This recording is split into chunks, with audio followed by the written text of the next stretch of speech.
ভালোবাসা, মাফিয়া ও রহস্যর গল্প পেতে আমাদের এই চ্যানেলটি সাবস্ক্রাইব করে পাশে থাকা বেল আইকনটি বাজিয়ে দিও। কেমন?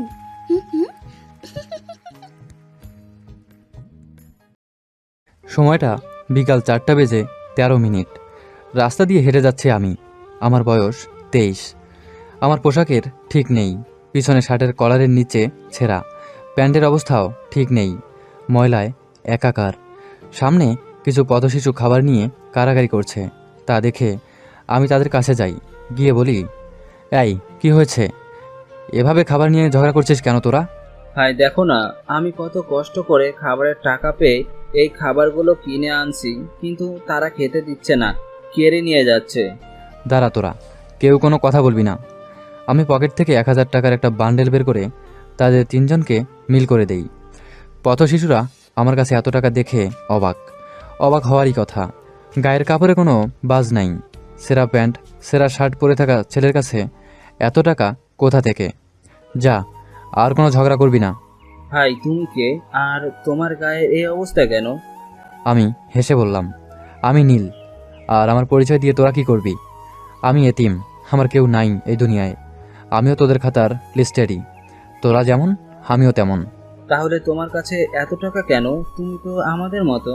আমি আবারও হেসে বললাম, আমি তোদের মতোই, কিন্তু টাকায় আমার নেশা লেগে আছে। টাকা খুব ভালোবাসি। এই দুনিয়ার মানুষ টাকার পিছনে ঘুরে দিন শেষ করে, আর টাকা আমার পিছনে ঘুরে দিন শেষ করে, বুঝলি? পথশিশু আমার কথা কিছুই বোঝে না। বুঝবে কিভাবে? তাদের মতো হয়ে আমার কাছে এত টাকা, তাহলে তাদের কাছে কেন নাই এত টাকা? যা, যে যার কাজে যা, আর ঝগড়া করবি না। খাবার নিয়ে মিলে মিশে খাবি। জি ভাই। আমি হেঁটে হেঁটে চলে যাই ছোট্ট একটা টিনের ঘরে। গিয়ে চৌকিতে বসে পড়ি। ছোট্ট একটা ছবি হাতে নিয়ে বসে আছি আমি চৌকিতে। মা, জানো, তোমার ছেলে এই শহরের পাওয়ারফুল গ্যাংস্টার। তার অনেক টাকা এখন। তুমি চলে গেলে আমাকে একা রেখে। জানো মা, প্রতি রাতে তোমার কথা মনে পড়ে। মনে পড়ে যায় সেই ছোটবেলার কিছু স্মৃতি। মনে পড়ে যায় সেই অমানুষের কথা। তোমার কষ্টের প্রতিশোধ নিয়েছি আমি। আমি চোখের পানি মুছে পকেট থেকে ফোনটা বের করে কাকে যেন কল দিলাম। ভাই বলো। ফারদিন, কই তুই? ভাই আমি তো শাপলা চত্বরে আছি। চলে আয় আমার প্রিয় বাসায়, সাথে আলমকে নিয়ে আসিস। ওকে ভাই। আমি কল কেটে চৌকিতে গা এলিয়ে দেই। আমার কোনো চিন্তা, টেনশন নেই। আছে শুধু টাকার গন্ধ। টাকার গন্ধ আমার অল টাইম চাই। টাকা ছাড়া আমার আর কিছু প্রয়োজন নেই। এমপি, মন্ত্রী, মিনিস্টার আমার কাছে কিছুই না। একটু পরেই আলম, ফারদিন চলে আসে। এসে দেখে তাদের ভাই চোখ বন্ধ করে শুয়ে আছে। ডাক দেয় না তারা, দাঁড়িয়ে আছে। চোখ খুললে কথা বলবে, এর আগে কথা বলার সাহস তাদের নাই। 32 মিনিট ফারদিন আর আলম দাঁড়িয়ে আছে। 32 মিনিট পরে আমি চোখ খুলে দেখি ফারদিন, আলম দাঁড়িয়ে আছে। শোয়া থেকে উঠে বিছানায় বসে বললাম, আবিরের খোঁজ পেয়েছিস? না ভাই, আমি খোঁজ লাগাচ্ছি। লাগিয়েছি না, ওকে আমার সামনে নিয়ে আসবি রাত 12টার আগে। ওকে আমার চাই চাই চাই। ভাই তুমি মাথা ঠান্ডা করো। ভাই, মিনিস্টার দেখা করতে চাই তোমার সাথে, আর ট্রেন্ডার নাকি কে নিতে চাই জোর করে। বলে দে, এখন দেখা করার সময় নাই। ওকে ভাই। এখন যা তোরা, আর আবিরকে খুঁজে বের কর। ওকে ভাই। ফারদিন, আলম চলে যায়। সময় রাত 10:09। আমি সিগারেটের জন্য পকেটে হাত দেই। সিগারেটের প্যাকেট আছে, সিগারেট শেষ। আমি সিগারেটের জন্য রাস্তায় বের হই। রাস্তা দিয়ে হাঁটা ধরে একটু দূরে যেতেই হঠাৎ একটা গাড়ি এসে আমার জামা কাপড় কাদা দিয়ে মাখিয়ে দেয়।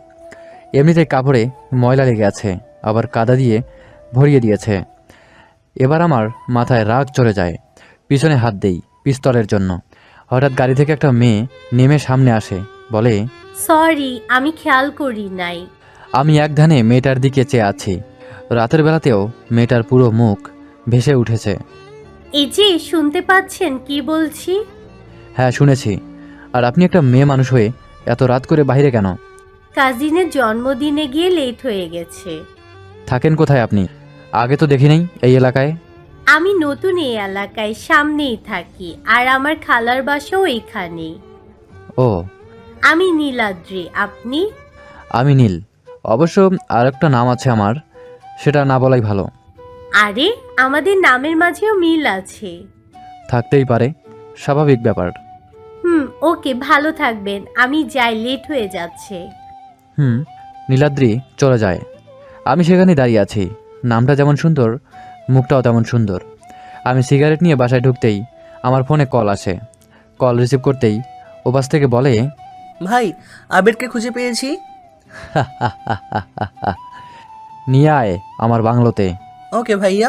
আমি বের হই আমার বাংলোতে যাব বলে। সেই বাংলোতে শুধুই আমার একটা বড় রুম আছে। দুই দিকে দুইটা জানালা, পিছন থেকে একটা দরজা আছে। সেখান দিয়েই ঢুকতে হয় সেই বাংলোতে। একটু পরে সেখানে চলে আসি। সামনে চেয়ারে বাঁধা আবির। ফারদিন আমাকে বসার জন্য চেয়ার দেয় আবিরের সামনে। আমি সেই চেয়ারে বসে বলি, কিরে, তুই তো খুব চালু মাল রে। এত টাকা নিয়ে ঘুরিস, তোর তো বুকের পাঠা আছে রে। দেখ তুফান, আমাকে ছেড়ে দে। আমার শরীরে একটু আঁচড় লাগলে তোর জীবন শেষ করে দিবে আমার ভাই, বলে দিলাম। কি বললি তুই? এই শহরে তুফানকে মারার মানুষ এখনো পয়দা হয় নাই। পাওয়ার যার এই শহর তার।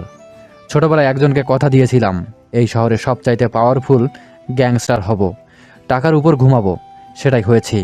তার কথা আমি রেখেছি। তোর কোন বাপ কি করবে রে এই তুফানকে? তুই খুব বড় ভুলের মুখে যাচ্ছিস রে তুফান। রাখ তোর বালের প্যাচাল।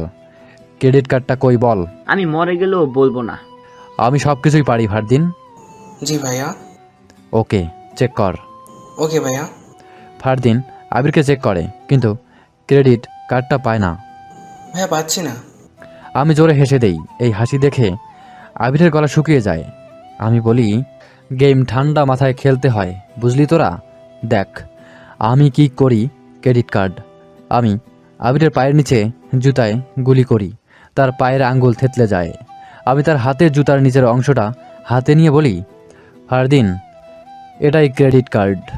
কিন্তু ভাই, এটা তো জুতার নিচের অংশ, এখানে ক্রেডিট কার্ড থাকবে কি করে?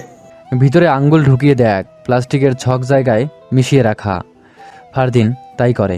সত্যিই ক্রেডিট কার্ড। আমি মুচকি হেসে বলি, আমি কে তোরা জানিস?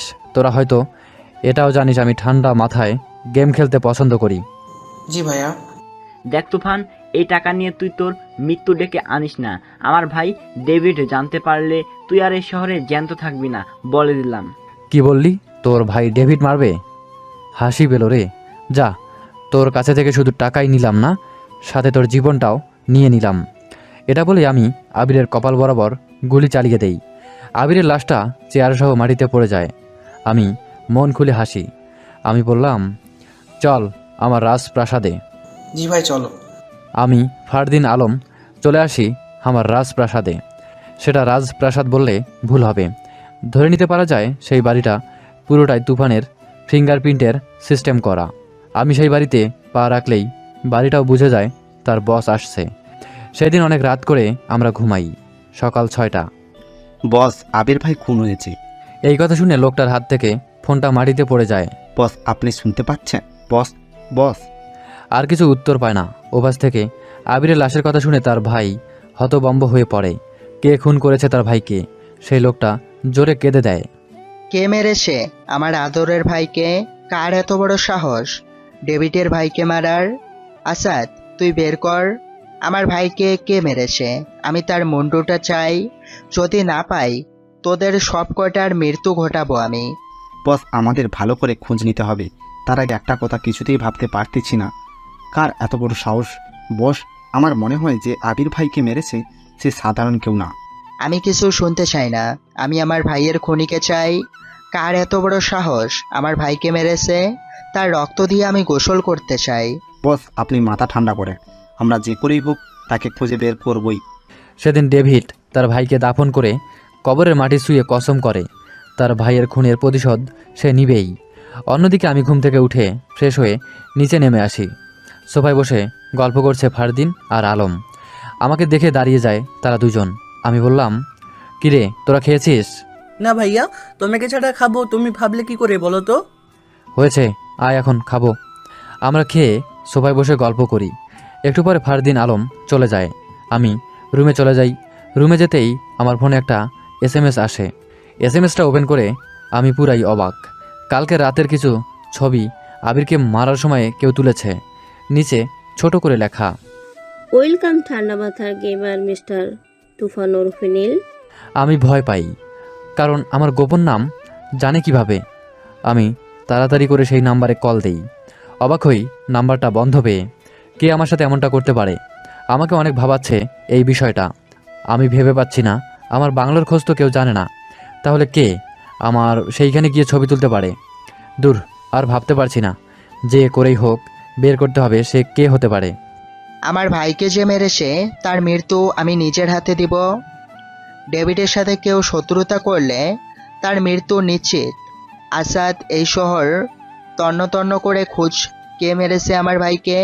আমি তার রক্ত দিয়ে গোসল করব। জি বস, আমরা খোঁজ লাগিয়েছি। সময় বিকাল 5টা। আমি বাইরে টং দোকানে বসে সিগারেট টেনে যাচ্ছি। আমার আশেপাশে কি হচ্ছে আমার কোনো মাথা ব্যথাই নাই। হঠাৎ আমার কানে ভেসে আসে কিছু পোলাপানের বাজে কিছু কথা। আমি সেই দিকে তাকিয়ে দেখি একটা মেয়েকে কিছু ছেলে বাজে কথা বলছে, আবার ওড়না ধরে টান দিচ্ছে। আমি এগিয়ে গিয়ে বলি, কি হয়েছে এখানে? আর তোরা মেয়েটাকে এসব বলছিস কেন? এই তুই কে রে? তোকে বলতে হবে কেন? আমার শহরে এসব করিস, আবার আমাকে বলছিস কেন বলতে হবে? দেখ ভালো করে বলছি, চলে যা এখান থেকে। না গেলে কি করবি? মেরে মাটিতে পুঁতে ফেলবো। আমি একটা ছেলের কলার টেনে কানে কানে বললাম, এই পাওয়ারফুল গ্যাংস্টার তুফানকে মাটিতে পুঁতে ফেলবি? ছেলেটা চোখ বড় বড় করে তাকায় আমার দিকে, হুমড়ি খেয়ে পড়ে আমার পায়ে। ভাই মাফ করে দিন, আমরা বুঝতে পারি নাই। এই জীবনে আর এমন করব না। এখন থেকে নারীকে সম্মান দেব। ভাই এবারের মতো মাফ করে দিন। যা। ছেলেগুলো দৌড়ে পালিয়ে যায়। আমি মুচকি হেসে সেখান থেকে এসে আবার টং দোকানে বসি আর একটা সিগারেট জ্বালাই। রাত 10টা। ডেভিড বসে আছে সোফায়, সাথে আসাদ দাঁড়িয়ে আছে। ডেভিড বলে, আমার শহরে কে আছে যে আমার ভাইকে মারতে পারে? আমি তাকে দেখতে চাই। তার কলিজাটা আমি আমার নিজের হাতে টেনে বের করব। বস, আপনি সকাল থেকে কিছুই মুখে দেন না। কিছু খেয়ে নিন, না হলে অসুস্থ হয়ে পড়বেন। রাখ তোর খাওয়া। আমার ভাইকে কে মেরেছে তাকে খুঁজে বের কর। আমি 24 ঘন্টা সময় দিলাম তোদেরকে। আমার ভাইয়ের খনিকে বের কর, না হলে তোরা আর আলো দেখবি না। সোজা উপরে পাঠিয়ে দেব সব কয়টাকে। আমি বসে আছি আমার ক্লাব রুমে। পাশে কেউ নাই। বাম হাতে সিগারেট, ডান হাতে মদের বোতল। আমি ভেবে পাই না সেই রাতে কে ছবি তুলেছে, আমার সাথে এত বড় ক্রিমিনালি কে করেছে সেটাই জানতে হবে। এসব ভাবতে ভাবতে হঠাৎ আমার ফোনটা বেজে ওঠে। নাম্বার না দেখেই কল রিসিভ করতেই ওপাশ থেকে অচেনা মেয়ের কণ্ঠে বলে, কি মিস্টার তুফান ওরফে নীল, খুব চিন্তা হচ্ছে নাকি? এত ভেবে কি হবে? কে তুই? কেন এমন করছিস? কথা শুনে মনে হচ্ছে আমার বিষয়ে সবই জানিস। এটাও জানিস যে এই পাওয়ারফুল গ্যাংস্টার তুফান কি করতে পারে। সবটাই জানি মিস্টার তুফান। এটাও জানি নিজের বাবাকে নিজেই গলা টিপে মেরেছো। সবটাই জানিস বুঝলাম, কিন্তু তুই কে? আমার সাথে তোর কিসের শত্রুতা? পিছু কেন নিয়েছিস আমার? পারলে সামনে এসে কথা বল, দেখি কত বড় গেমার হয়েছিস তুই। সেটা রহস্যই থেকে যাক না। হ্যাঁ, তো তারা কিসের মিস্টার তুফান? আমি মুচকি হেসে বলি, ওকে। অচেনা মেয়েটা কল কেটে দেয়। আমি ভাবতেই পারছি না এই মেয়েটা কে হতে পারে। মিলি হবে? না না, সে কিভাবে? তাকে তো আমি নিজের হাতেই মেরেছি। মরা মানুষ এসব করবে কিভাবে? উফ, আর ভাবতে পারছি না। যা করতে হবে ঠান্ডা মাথায় করতে হবে। সে আমার সাথে গেম খেলে যাচ্ছে। হ্যাঁ ভাই বলেন। তোকে একটা নাম্বার পাঠিয়ে দিচ্ছি, চেক করে দেখ নাম্বারটা কোথায় আছে। ওকে ভাই, পাঠিয়ে দিন। আমি রাত 11টায় জানাবো আপনাকে। আমি ফোন কেটে দেই। মুচকি হেসে ঘুমের রাজ্যে পা বাড়াই আমি। যার বাবা নাই সেই বুঝে বাবার জায়গাটা কতটা দামি একটা জায়গা। আর যার বাবাকে খুন করা হয় সে তো সেই খুনিকে মারার অনেক চেষ্টা চালিয়ে যাবে। তোর কাছে তোর মা বাবা সব, তেমন আমার বাবাও আমার কাছে সব। সেই ছবিগুলো তোকে কোথায় নিয়ে যাবে তুই ভাবতেও পারবি না তুফান। আমি আমার বাবার খুনের প্রতিশোধ নিয়েই ছাড়ব। অপেক্ষা কর তুই। গেম তুই একাই খেলতে পারিস, আমি পারি না? আমিও পারি রে গেম খেলতে। সকালবেলা আমি ঘুম থেকে উঠে ফোনের শব্দে ঘুম ঘুম চোখে কল রিসিভ করতেই ওপাশ থেকে বলে, ভাইয়া ডেভিড তোমাকে পাগলের মতো খুঁজছে। আমি ডেভিডের কথা শুনে বিছানায় উঠে বসে বলি, ফোন রাখ। আমি ঘুম ঘুম চোখেই হেসে দেই। যাক, সকালটা হাসি দিয়ে শুরু করা যাক। আমি আবারও হেসে উঠি। আমি ফ্রেশ হয়ে দেয়াল ঘড়ির দিকে চেয়ে দেখি সময় 11:04। ফ্রেশ হয়ে খাবারের টেবিলে গিয়ে দেখি খাবার রেডি। আমি খেয়ে আবার রুমে যেতেই আবার আমার ফোনটা বেজে ওঠে। এবার নাম্বার দেখে হালকা মুচকি হেসে রিসিভ করি। তুফান, তুমি একটু বেশি করে ফেলছো। ডেভিডের ভাইকে মেরেছো। ডেভিড কিন্তু সাধারণ মানুষ না। এই তুফানের সাথে পাঙ্গা দিবে এমন মানুষ জন্ম হয় নাই এই পৃথিবীতে। মিনিস্টার, তুই হয়তো জানিস এই তুফান কি করতে পারে। জানি আমি, কিন্তু আন্ডারওয়ার্ল্ড থেকে চাপ আসছে আমার উপরে। তুমি বলে দিলে তারা চুপ হয়ে যাবে। ওকে, তুই ফোন রাখ, আমি বলে দিচ্ছি। ওকে ভাই। মিনিস্টার কল কেটে দেয়। আমি কল দেই আন্ডারওয়ার্ল্ডের শাওনের কাছে। আসসালামু আলাইকুম ভাই। ওয়ালাইকুম আসসালাম। ভাই, এটা কেন করতে গেলেন? ডেভিড পাগলের মতো খুঁজছে আপনাকে। আমাদের কাছে তার ভাইকে মারার সময় কিছু ছবি পাঠিয়েছে। ডেভিডকে কোনো রকমই থামানো যাচ্ছে না। তার খেল খতম করে দে। সে বেশি পক করলে আমার মাথা গরম হয়ে যাবে, বলে দিলাম। বুঝেছি ভাই, কিন্তু ডেভিডকে কিছুই করা যাচ্ছে না। আচ্ছা ভাই, এটা বলেন তো, ডেভিডের কাছে ওই ছবিগুলো কে পাঠিয়েছে? আমি জানি না, আর আমি ডেভিডকে দেখছি। তোরা চুপ করে আন্ডারওয়ার্ল্ডে বসে থাক। জি ভাই। আমি কল কেটে দেই। ভাবনার জগতে পা বাড়ায়। সে এটা কেন করবে? ছবিগুলো ডেভিডের কাছে পাঠিয়েছে কেন? ডেভিডের সাথে তার কিসের সম্পর্ক? কিছুই ভেবে পাচ্ছি না। সে কি করতে চাচ্ছে? শালি, তোকে পেলে সোজা ওপরে পাঠিয়ে দেব। বিকেল 5টা। তুফান, তুই আমার ভাইকে মেরেছিস। তুই বাঁচতে পারবি না। তোর কলিজাটা আমি বের করে কুকুরকে খাইয়ে দেব। আসাদ। জি বস। আশরাফুলকে বাংলাদেশে আসতে বল। আমি তুফানের লাশ দেখতে চাই। জি বস। আমি আমার বাইকে বসে আছি, সিগারেট টেনে যাচ্ছি একটার পর একটা। ভাইয়া কি হয়েছে? তোমার চিন্তিত মনে হচ্ছে। ডেভিড বেশি বাড়াবাড়ি করলে তাকে একেবারে শেষ করে দিব। না, এত তারা কিসের? আগে খেলতে দে 1-2টা গেম। বুঝলাম না ভাই। পরে সব বুঝতে পারবি। হঠাৎ আমার ফোনটা বেজে ওঠে। নাম্বার দেখে আমি তাড়াতাড়ি রিসিভ করি। ওয়েলকাম মিস্টার তুফান। চিন্তিত নাকি? ডেভিড চিন্তা দিয়েছে নাকি? তুই কে বলতো? কেন এমন করছিস আমার সাথে? নিজের জীবনটার কথা ভাবতে পারিস না? কেন ওই ছবিগুলো ডেভিডের কাছে পাঠিয়েছিস? আমার জীবনের কথা ভেবে কি করব? তুই তোর জীবনের কথা ভাব। দেখ কি করি। গেম মাস্টার হয়েছ মাত্র, খেলা জমবে রে। আর ছবির কথা বলছিস, ওটা রহস্যর খাতায় লিখে রাখ। আমি মুচকি হেসে বলি, ওকে, লিখে রাখলাম। আর কি বললি তুই? খেলবি আমার সাথে গেম? হাসি পেল। তুই লিস্ট হয়ে গেলি রে। এই দুনিয়ার যে কোনো জায়গায় থাকলেও তোকে খুঁজে বের করব আমি। চেষ্টা চালিয়ে যা। Good bye. মেয়েটা কল কেটে দেয়। আমি এবার একটু চিন্তায় পড়ে যাই। মেয়েটা কি করতে চাচ্ছে? সবচেয়ে বড় কথা, আমার সাথে তার কিসের শত্রুতা সেটাই খুঁজে পাচ্ছি না। ভাই কি হয়েছে? কে কল দিয়েছে? তোরা বাসায় চলে যা, আমি ক্লাবে যাব। আর সময় হলে সব জানতে পারবি। ওকে ভাই। ফারদিন আর আলম চলে যায়। আমি বাইকে উঠে চলে যেতে চাইলে কেউ আমাকে পিছন থেকে ডাক দেয়। আমি পিছনে তাকাতেই দেখি সেই রাতের মেয়েটা, নীলাদ্রি। আমি বাইক থেকে আবার পা নামিয়ে বসি। মেয়েটা কাছে এসে বলে, কেমন আছে? ভালো, আপনি? ভালো, কিন্তু আপনাকে দেখে তো মনে হচ্ছে চিন্তিত। না, আপনি এই সময়ে? না, বাসা থেকে বের হই নাই। আজকে ভাবলাম একটু ঘুরে আসি, তাই আসা আর কি। আপনার সাথে দেখা হয়ে ভালোই হলো। চলেন। কোথায় যাব? আসেন আমার সাথে। আমি নীলাদ্রির সাথে যাই। একটু যেতেই দেখি ফুচকার দোকান। আমি বুঝতে পারি নীলাদ্রি ফুচকা খাওয়ার জন্যই নিয়ে আসছে। নীলাদ্রি বলে, আজকে ফুচকা খাবো। আপনি খান, আমিও সব খাই না। আপনি না খেলে আমিও খাবো না। আমি ভাবলাম সে এমন ভাব দেখাচ্ছে, মনে হয় আমি তার প্রেমিক। কি হলো, কি ভাবেন? কিছু না। মামা, 2 প্লেট ফুচকা দেন তো। একটু পরে 2 প্লেট ফুচকা দেয়। আমি মুখে না দিয়ে নীলাদ্রির দিকে তাকিয়ে আছি। কি সুন্দর করে ফুচকা খাচ্ছে। সত্যি মেয়েরা ফুচকা খাওয়ার সময় খুব সুন্দর লাগে। যে তার প্রিয় মানুষকে নিয়ে ফুচকা খায় সে জানে তার প্রিয় মানুষকে কত সুন্দর লাগে ফুচকা খাওয়ার সময়। আমি খাচ্ছি না দেখে নীলাদ্রি বলে, কি হলো, খাচ্ছেন না কেন? কই, খাচ্ছি তো। আমার জীবনে ভালোবাসা নামকটা নাই। কোনো গ্যাংস্টারের জীবনে ভালোবাসা থাকে না। তারা মৃত্যুর মুখে থাকে। কখন কোন দিক দিয়ে গুলি এসে বুকে লেগে মরা লাশটা মাটিতে পড়ে থাকবে বলা যায় না। তাই ভালোবাসা নামক জিনিসটা গ্যাংস্টারের জীবনে থাকে না। আমি আর খেতে পারবো না। মাত্র এইটুকু খেয়ে আর খাবেন না? ওকে দাঁড়ান, বিলটা দিয়ে আসি। না, আমি বিল দিয়ে দিচ্ছি, আপনার দিতে হবে না। চলেন, আপনাকে বাসায় নামিয়ে দিয়ে আসি। চলেন। আমি নীলাদ্রিকে নিয়ে বাইকে উঠি। নীলাদ্রিকে বাসায় নামিয়ে দিয়ে চলে আসি ক্লাবে। রাত 10:12। আমি বসে আছি ক্লাবে সিগারেট হাতে। চারপাশটা নাচে গানে ভরে উঠেছে। আমি উঠে বাইরে এসে বাইকে উঠি। বাইক চলতে থাকে বাসার উদ্দেশ্যে। একটু যেতেই সামনে কিছু ছেলে পেলে রাস্তা ব্লক করে আমার বাইক আটকায়। আমি বাইক থেকে নেমে বলি, কি হয়েছে ভাই, রাস্তা ব্লক করে দাঁড়িয়ে আছেন কেন?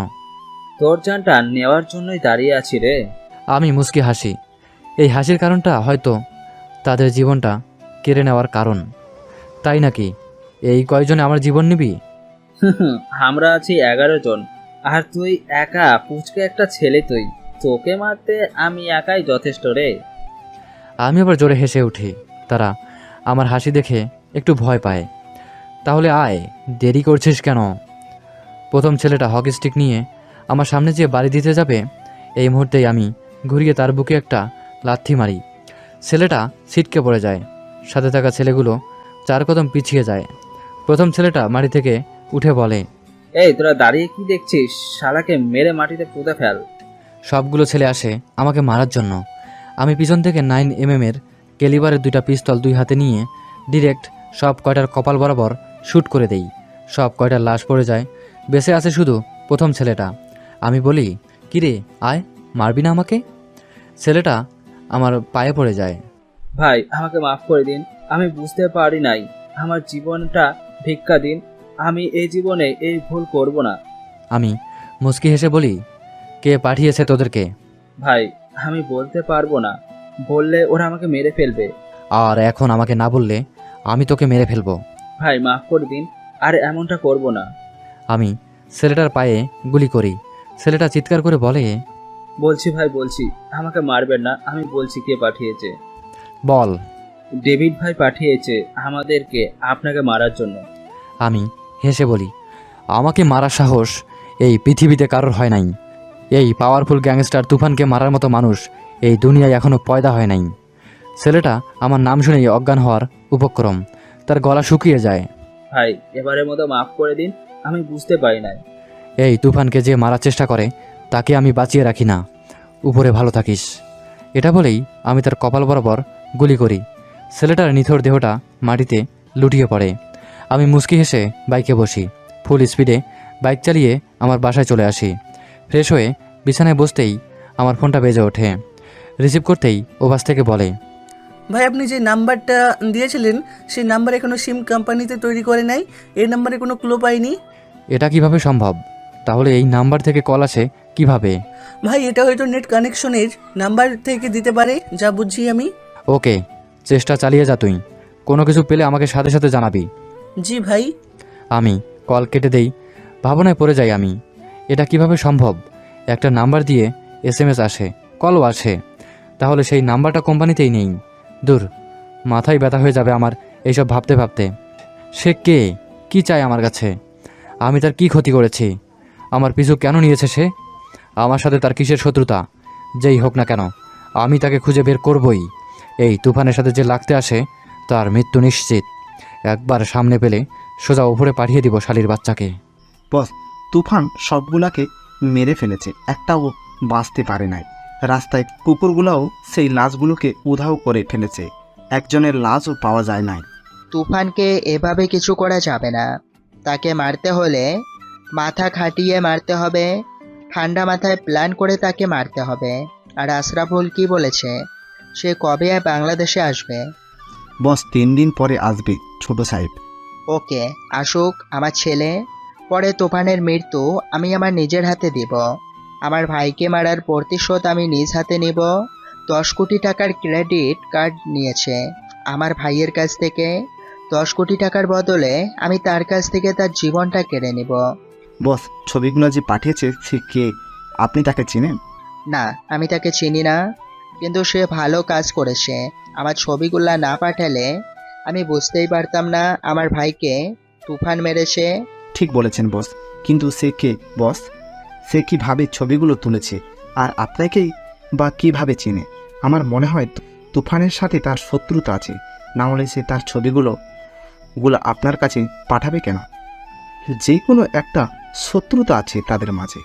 আমিও তাই ভেবেছি। সে আমাকে কি ভাবে চেনে? আমার শুধু তুফানকে চাই, তার লাশটা আমি দেখতে চাই। আমি এই দুনিয়ার একা হয়ে গেলাম, আমার কেউ নাই। আমাকে জন্ম দেওয়ার সময় আমার মা মারা গেল, আর একজন ছিল, তাকেও মেরে ফেলা হয়েছে। বাবার খুনের প্রতিশোধ আমি নিয়েই ছাড়ব। তুফান, তুই অপেক্ষা কর, খুব শীঘ্রই দেখা হচ্ছে তোর সাথে। সেদিন হয়তো তুই মরে যাবি, আর আমি তোর মরা দেখে আনন্দ নেব। সবচেয়ে আপন মানুষ ফ্যামিলিতে মা বাবা, আর তারা যদি এই পৃথিবীতে না থাকে তাহলে কিসের জীবন? মা ডাকার মতো কেউ নাই। এতিমের খাতায় নাম দিতে হয়েছে এক অমানুষের কারণে। আমি আমার মাকে অনেক ভালোবাসতাম। এক অমানুষের কারণে আজ আমার মাকে আমি হারিয়েছি। পাইনি আমার মায়ের আদর। যখন আমার মায়ের কথা মনে হয় খুব কষ্ট হয়। মা, তুমি কি আমার কথা শুনতে পাচ্ছ?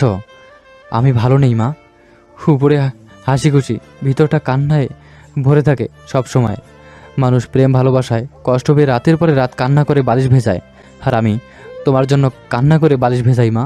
রাত 2:47 আমি ঘরে বসে আমার মায়ের ছবির সাথে কথা বলি। চোখের পানি মুছে পকেটে হাত দিয়ে দেখি সিগারেট নাই।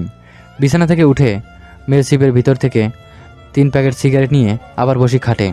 সিগারেট জ্বালাতে যাব এমন সময় আমার ফোনটা বেজে ওঠে। আমি নাম্বারটা দেখে মুচকে হাসি। রিসিভ করতেই ওপাশ থেকে বলে, খুব বড় গেইমার হয়ে গেছিস তুই, তাই না? আমার ভাইকে মেরে তুই খুব বড় একটা ভুল করেছিস। এর ফল খুব ভয়াবহ হবে রে। তুই কি মনে করেছিস আমি কিছুই বলবো না? তুই ভালো করেই জানিস এই ডেভিড কি করতে পারে।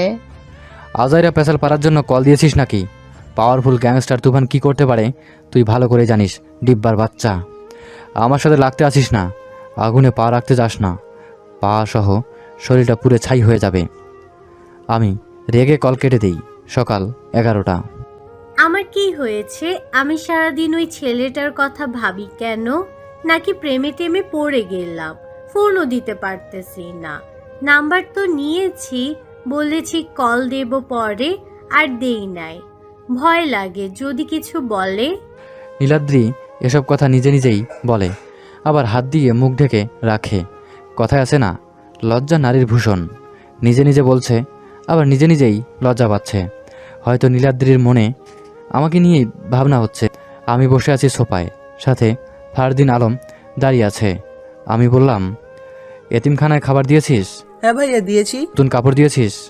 ভাই দেওয়া হয় নাই, আজকে বিকেলে দিব, আর তোমাকেও সাথে যেতে হবে। ওকে, যাব। বিকেল 5টা। আমি ফারদিন আলম এতিমখানায় যাই। বাচ্চাদেরকে নতুন কাপড় দিয়ে চলে আসার সময় নীলাদ্রির সাথে দেখা।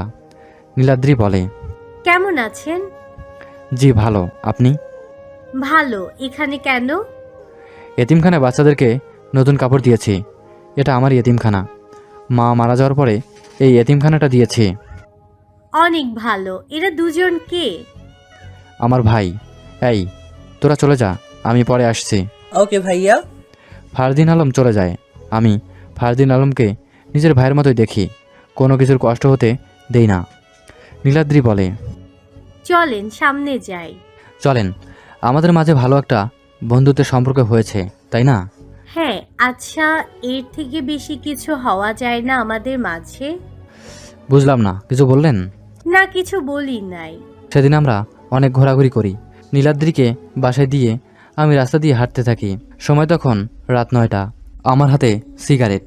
একটু পর পর সিগারেটে টান দিচ্ছি। ল্যাম্পপোস্টের আলোতে পুরো রাস্তাটা আলোকিত হয়ে আছে। নিরিবিলি রাস্তা।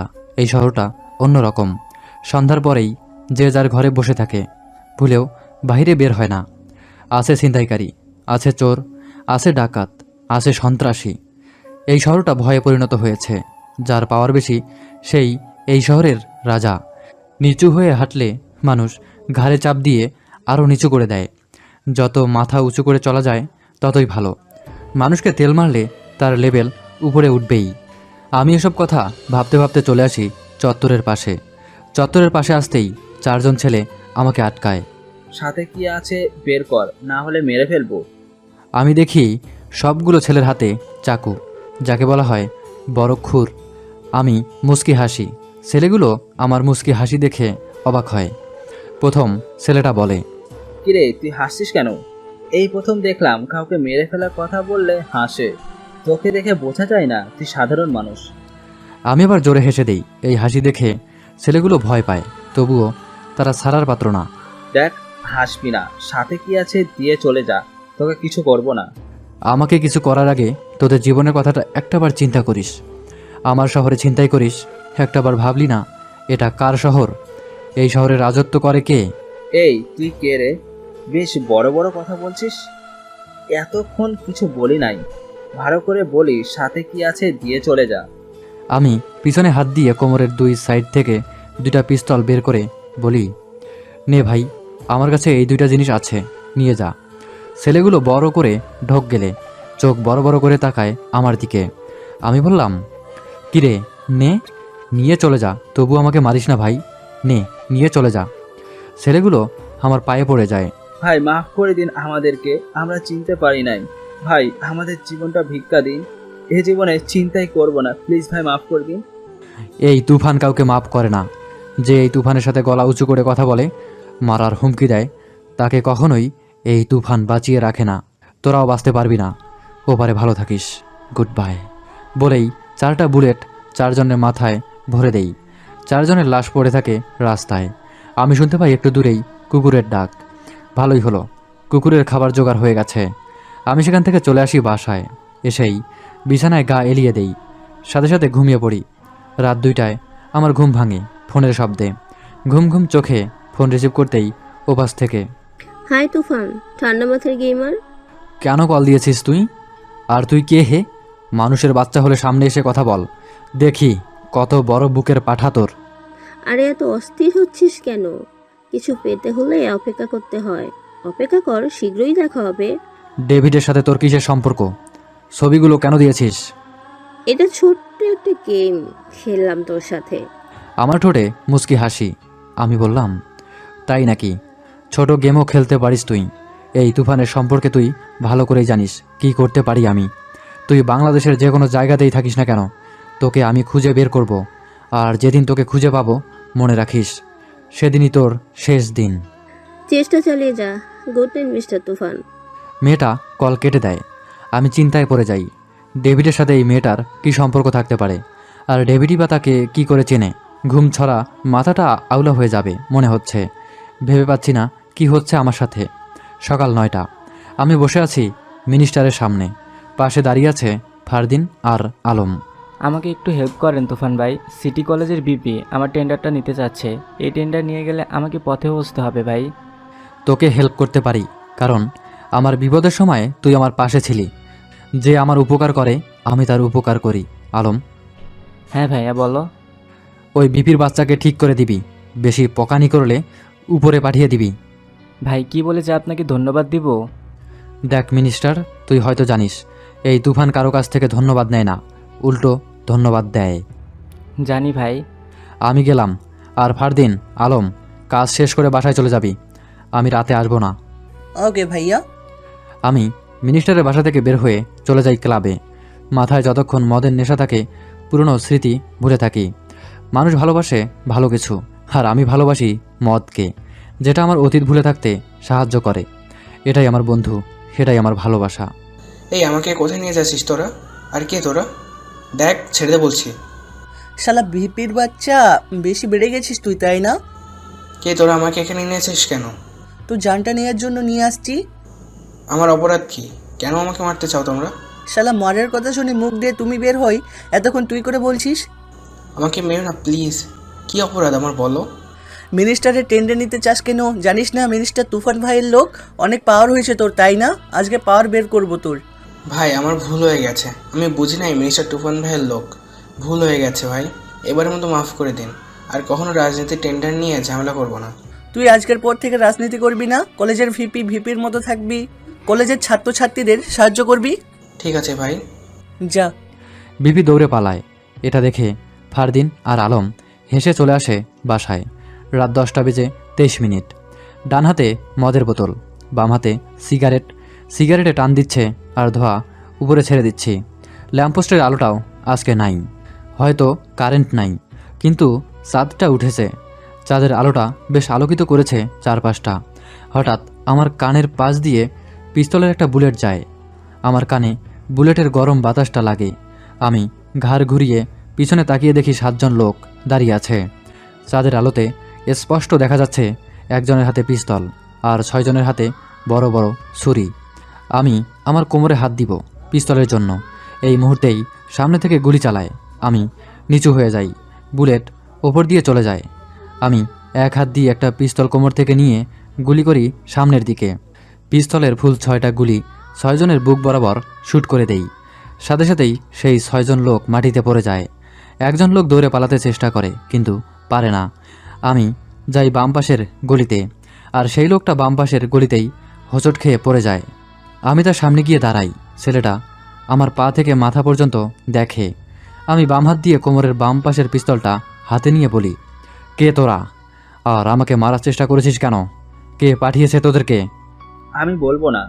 ভালো করে বলছি, বল, কে পাঠিয়েছে? আমি বলতে পারবো না। আমি লোকটার হাঁটুর উপরে একটা গুলি করি। লোকটা চিৎকার দিয়ে ওঠে, বল, কে পাঠিয়েছে? ভাই, আমাকে মারবেন না, আমি বলছি কে পাঠিয়েছে। ম্যাডাম হঠাৎ একটা গুলি এসে লোকটার মাথার পিছনে লাগে। আমি সামনে তাকিয়ে দেখি একটা বাইক ফুল স্পিডে চলে যাচ্ছে। আমি চাইলেও কিছু করতে পারবো না। কে হতে পারে? আর আমি এই রাস্তা দিয়ে যাচ্ছি, সেই বা কী করে জানে? আর এত দূর থেকে গুলিটা কপালে এসে লাগলো। এটা প্রশিক্ষণ ছাড়া তো সম্ভব না। তাহলে কি সে প্রশিক্ষণ প্রাপ্ত কেউ? আর আমাকেই বা কেন মারতে চায়? আমার সাথে কি হচ্ছে এসব? কিছুই বুঝতে পারছি না। সাবধান হতে হবে আমাকে। আর কে আমার সাথে এমনটা করতে পারে, এটা বের করতেই হবে। আমি সেখান থেকে আমার ছোট বাসায় চলে আসি। এসে চৌকিতে বসতেই আমার ফোনে বেজে ওঠে। নাম্বার দেখে রিসিভ করতেই ওপাশ থেকে বলে, এবারে যাত্রায় বেঁচে গেলি, ভালো করে শুনে রাখ, সামনের যাত্রায় আর বেঁচে থাকবি না। ও, তোর কাজ এটা? তুই মেয়ে হয়ে এটা কেন করছিস? আমার সাথে তোর কিসের শত্রুতা? দেখ, ভালো করে বলি, আমার সাথে লাগতে আসিস না। তোকে যদি পাই, জ্যান্ত পুঁতে ফেলবো। আরে তুই আমার কিছুই করতে পারবি না। এক কথা মনে রাখিস, তুই চলিস ঢালে ঢালে, আমি চলি পাতায় পাতায়। আমার কাছ থেকে আমার সবচেয়ে প্রিয় জিনিসটা কেড়ে নিয়েছিস, তোকে আমি ছাড়বো না তুফান। অপেক্ষা কর, তোর মৃত্যুটা খুব শীঘ্রই হবে। আমি মুচকি হেসে বলি, ওকে, অপেক্ষায় আছি। মেয়েটা ফোন কেটে দেয়। তার প্রিয় মানুষকে আমি কেড়ে নিয়েছি মানে কি বললো মেয়েটা? উফ, মাথাটা ব্যথা হয়ে যাচ্ছে। কিছুই বুঝতে পারছি না। বুঝেছি, ঠান্ডা মাথায় গেম শুরু করতে হবে। সে আমার সাথে গেম খেলে যাচ্ছে, আর না, এবার শুরু আমার গেম খেলা। তুফান, তোর জীবনটাই আমি বরবাদ করে দিব। আপন মানুষ হারানোর কষ্টটা খুব মারাত্মক রে। আমার কাছ থেকে আমার বাবাকে কেড়ে নিয়েছিস, তার শাস্তি তোকে পেতেই হবে। আর সেই শাস্তিটা হবে তোর মৃত্যু। সেই দিনটার আর বেশি দিন নাই। সকাল 9টা বেজে 29 মিনিট। আমি ঘুমিয়ে আছি আমার ছোট ঘরে। বাইরে অনেক চিল্লাচিল্লির জন্য আমি ঘুমাতে পারছি না। আমি ঘুম থেকে উঠে দরজা খুলে বাইরে তাকাই। দেখি প্রথম দিনের সেই 3 জন পথশিশু আজও খাবার নিয়ে ঝগড়া করছে। তোরা আমার খাবার নিচ্ছিস কেন? দেখ, আমি সারাদিন খুব কষ্ট করে টাকা পেয়ে খাবারগুলো কিনেছি। তোরা নিয়ে গেলে আমি খাবো কি? তোর খেতে হবে না, তুই সারাদিন আমাদের থেকে বেশি টাকা পাস। এই খাবারগুলো আমাদের দুইজনকে দে, আমরা আজকে টাকা কম পাইছি। আমরা মিলেমিশে খাই, জোর করে নিচ্ছিস কেন? আমি এসব দেখে বাইরে এসে তাদেরকে বলি, কিরে, তোদেরকে বলেছিলাম খাবার নিয়ে ঝগড়া করবি না, মিলেমিশে খাবি, তাও আবার ঝগড়া করছিস কেন? ভাইয়া, তুমি ওই দিন বলেছিলে মিলেমিশে খেতে, কিন্তু তারা মিলেমিশে খেতে চায় না। দেখো, আমার থেকে খাবারগুলো জোর করে নিয়ে যাচ্ছে। প্রতিদিন এমন করে আমার সাথে। আয়, আমার সাথে আয়। কোথায় যাচ্ছ ভাইয়া? চল, গেলেই বুঝতে পারবি। আমি তাদেরকে নিয়ে ছোট ঘরে যাই। সেখানে গিয়ে আমি কাপড় গায়ে দিয়ে বের হই। হোটেলে যাব তাদেরকে নিয়ে। সামনেই হোটেল, গিয়ে তাদেরকে পেট ভরে খাওয়াই। তারা খেয়ে বলে, ভাইয়া, তুমি খাবে না? হ্যাঁ, আমি পরে খাবো। ভাইয়া, তুমি কি ওই ছোট ঘরে থাকো? মাঝে মাঝে থাকি। ভাইয়া, সেদিন দেখলাম তোমার গায়ে কাপড়ে অনেক ময়লা। আজকেও দেখছি খুব দামি কাপড় পরছো। এটা তোরা বুঝবি না। আর শোন, যা, আবার দেখা হলে তোদেরকে খাওয়াবো। এখন যা, কেউ কারোর সাথে ঝগড়া করবি না, বলে দিলাম। আচ্ছা ভাইয়া। আমি হোটেল থেকে বের হয়ে রাস্তায় আসতেই সামনেই নীলাদ্রি। নীলাদ্রি আমাকে দেখে খুশি হয়, সামনে গিয়ে বলে, এখানে কেন? না, ওই যে ওদেরকে খাইয়েছি। প্রতিদিন খাবার নিয়ে ঝগড়া করে, তাই আজকে খাইয়েছি পেট ভরে। অনেক ভালো করেছেন। আপনি এই সময়ে এখানে কেন? পার্লারে গিয়েছিলাম, হঠাৎ দেখা হয়ে গেল আপনার সাথে। ভালোই হলো। চলেন, আজকে আমি আপনাকে ফুচকা খাওয়াবো। নীলাদ্রি খুশি হয়ে বলে। চলেন। এভাবেই আমি নীলাদ্রির সাথে চলতে চলতে নীলাদ্রির ওপরে দুর্বল হয়ে পড়ি। নীলাদ্রিও আমার ওপর আগে থেকেই দুর্বল। এখন আমরা দুজন দুজনকে তুমি করে বলি। হঠাৎ একদিন নীলাদ্রি আমাকে কল করে রাত 11টায়। নীল, তোমাকে আমার কিছু বলার ছিল। বলো। ফোনে বলতে পারবো না। তাহলে কিভাবে বলবা? দেখা করো আমার সাথে। কোথায় বলো? কাল বিকেল 5টায় শাপলা চত্বরের পাশে একটা কফি শপ আছে, ওইখানে দেখা করব। আচ্ছা ঠিক আছে, বাই। বাই। আমি কল কাটতেই আবার ফোনটা বেজে ওঠে। স্ক্রিনে চেয়ে দেখি আলম কল দিয়েছে। হ্যাঁ বল। ভাইয়া তুমি কোথায়? কি হয়েছে? তোর গলা এমন শোনা যাচ্ছে কেন? ভাইয়া ফারদিনকে গুলি করেছে, আমি হাসপাতালে যাচ্ছি, তুমি তাড়াতাড়ি চলে আসো। আমি এসব শুনে হতভম্ব হয়ে যাই। কোন হাসপাতালে নিয়ে যাচ্ছিস বল? ভাইয়া জেনারেল হাসপাতালে চলে আসো তাড়াতাড়ি। আমি এখনই আসছি। আমি তাড়াহুড়া করে হাসপাতালে চলে যাই। সেখানে গিয়ে দেখি আলম বাইরে বসে কান্না করছে। আমি তার কাছে যাই। ভাই ফারদিনকে কে করেছে গুলি? খুলে বল। ভাই ডেভিডের ছেলে আসছে বাংলাদেশে, আমি আর ফারদিন রাস্তা দিয়ে হাঁটতে থাকি, হঠাৎ ফারদিন বলে, আলম, দোকান থেকে একটা পানির বোতল নিয়ে আয়, আমি এখানে আছি। পরে আমি পানির জন্য যাই দোকান থেকে পানি উনি দেখি ফারদিন রাস্তায় পড়ে আছে। একটু দূরেই দেখি ডেভিডের ছেলে আশরাফুল সাথে ছেলে পেলে নিয়ে চলে যাচ্ছে পিস্তল ঘুরিয়ে ঘুরিয়ে। আমি গিয়ে ফারদিনকে জিজ্ঞাসা করি কি হয়েছে। পরে ফারদিন বলে, তোমাকে নাকি পাগলের মতো খুঁজছে আশরাফুল। তোমার কথা না বলতে ফারদিনের পেটে গুলি করে চলে যায়। তারপর আমি তাকে হাসপাতালে নিয়ে আসি। ডেভিড, তোর ছেলে আজকের পর থেকে এই পৃথিবীর আলো দেখবে না। তোর ছেলের মৃত্যুর দিন চলে আসছে। আমার ভাইকে গুলি করার কারণে তোর ছেলের জানটা আমি নিয়ে নেব। তোর ভাইকে উপরে পাঠিয়েছি, এখন তোর ছেলেকে পাঠাবো। আলম। ভাইয়া বলো। ডক্টর কি বলেছে? ভাই অপারেশন হচ্ছে। তুই এই রাত ফারদিনের সাথেই থাকবি। আমি যাই, কাজটা শেষ করে আসি। ভাইয়া কুত্তার বাচ্চাই যেন বাঁচতে না পারে, তার কপাল বরাবর গুলি করবা। আমার ভাইকে যে মারার চেষ্টা করে তার মৃত্যু নিশ্চিত। আমি হাসপাতাল থেকে বের হয়ে বাসায় চলে যাই। বাসায় গিয়ে কালো জ্যাকেট, কালো প্যান্ট, মাথায় কালো টুপি, কোমরের দুই পাশে দুইটা পিস্তল গুজে, পিছনে তলোয়ার নিয়ে বাইক নিয়ে বের হই ডেভিডের বাসার উদ্দেশ্যে। বাইকের স্পিড বাড়িয়ে চলে যাই ডেভিডের বাসার নিচে। ডেভিডের বাসার নিচে গার্ড দাঁড়িয়ে আছে। আমি সোজা গেটে চলে যাই। এই তুই কে? হুট করে ভিতরে যাচ্ছিস কেন? দেখবি আমি কে? আমি এই কথা বলেই পিছন থেকে তলোয়ার বের করে এক কোপে ছেলেটার গলা থেকে মাথাটা আলাদা করে ফেলি। সাথে থাকা গার্ডগুলো 5 কদম পিছিয়ে যায়। আমি বলি, কেউ যদি আমার সামনে আসার চেষ্টা করিস তোদের অবস্থাও এমন হবে। আমি এটা বলি কোমর থেকে পিস্তলটা বের করে গেটের তালায় একটা গুলি করি। পিস্তল আবার কোমরে গুজে ভিতরের দিকে পা বাড়াই। ভিতরে গিয়ে দেখি চারপাশটা পুরো অন্ধকার। হঠাৎ আমার কানে ভেসে আসে কারো কথা। ওয়েলকাম তুফান, আমি জানতাম তুই আসবি, কারণ তোর ভাইকে আমি গুলি করেছি আর তুই আসছিস আমাকে মারতে। তুই তো খুব বড় মাপের খেলোয়াড় রে। তুই আমার চামচুকে মেরেছিস, তোকে কিছুই বলি নাই। একটা কথা শুনে রাখ, আমাকে মারতে হলে তোকে আবার জন্ম নিতে হবে। কুত্তার বাচ্চা, পারলে আমার সামনে এসে কথা বল, দেখি তোর কত বড় বুকের পাঠা। আমি আমার পকেট থেকে ফোন বের করে লাইট জ্বালিয়ে দেখি সামনে বড় স্পিকারে সেই কথাগুলো রেকর্ড করা ছিল।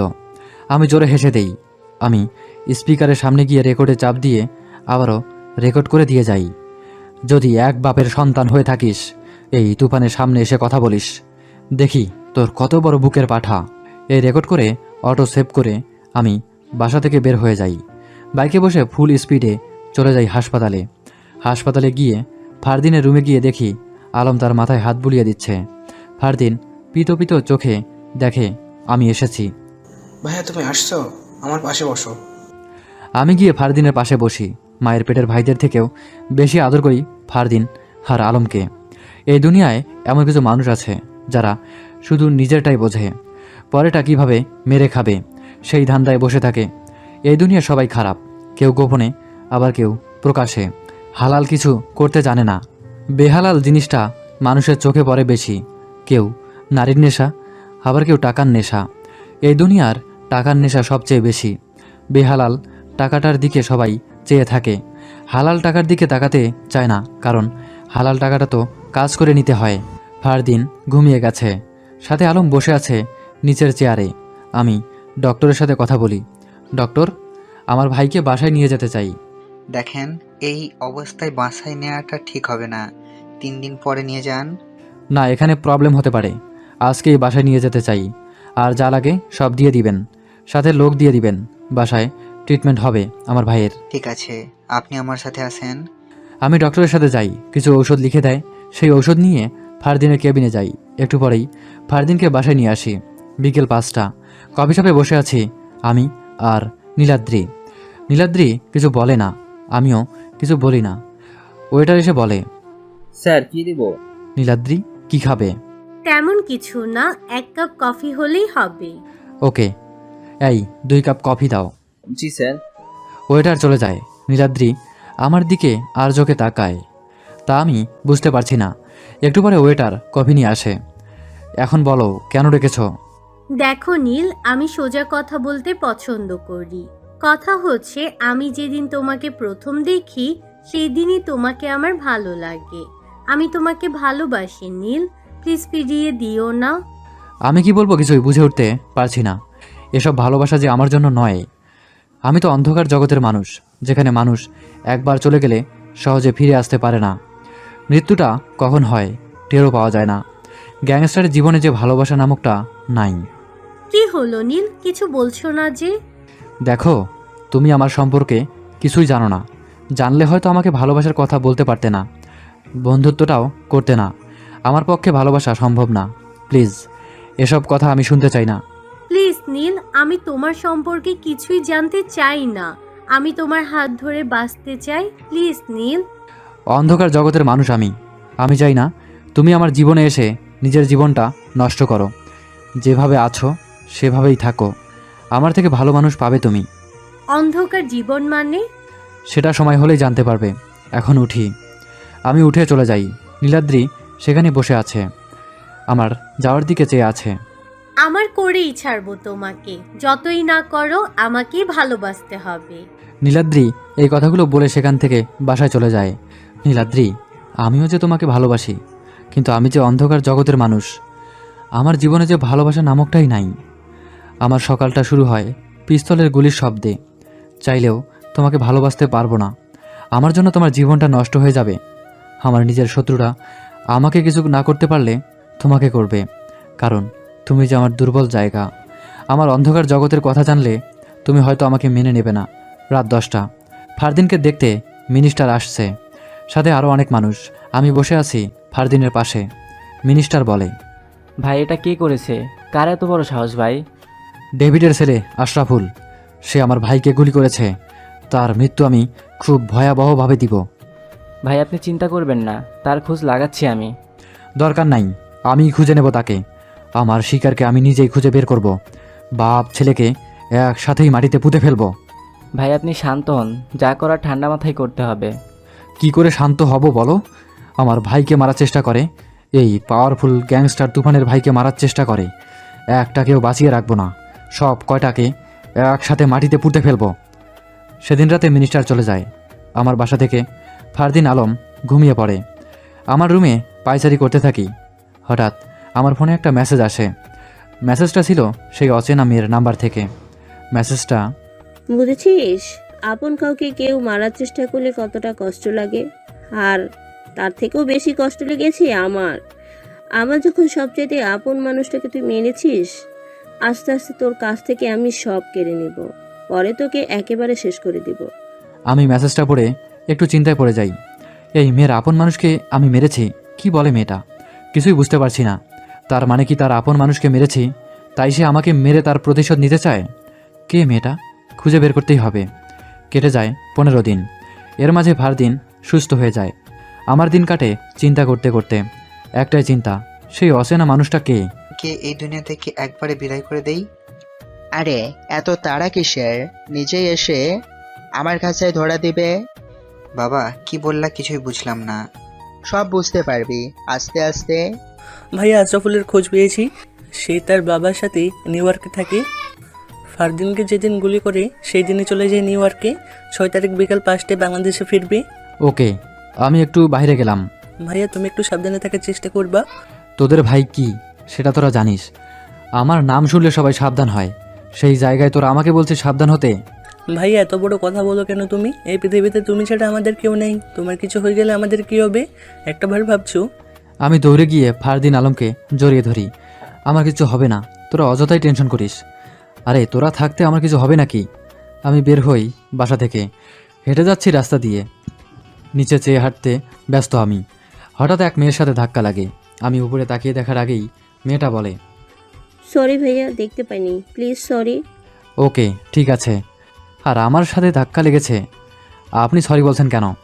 আমার একটু তাড়া আছে, আমি যাই। মেয়েটা চলে যায়। আমি আবারও হাঁটা ধরি রাস্তা দিয়ে। হাঁটতে হাঁটতে চলে যাই ক্লাবে। রাত 10টা বেজে 56 মিনিট। রাস্তাটা ল্যাম্পপোস্টের আলোতে ভরে উঠেছে।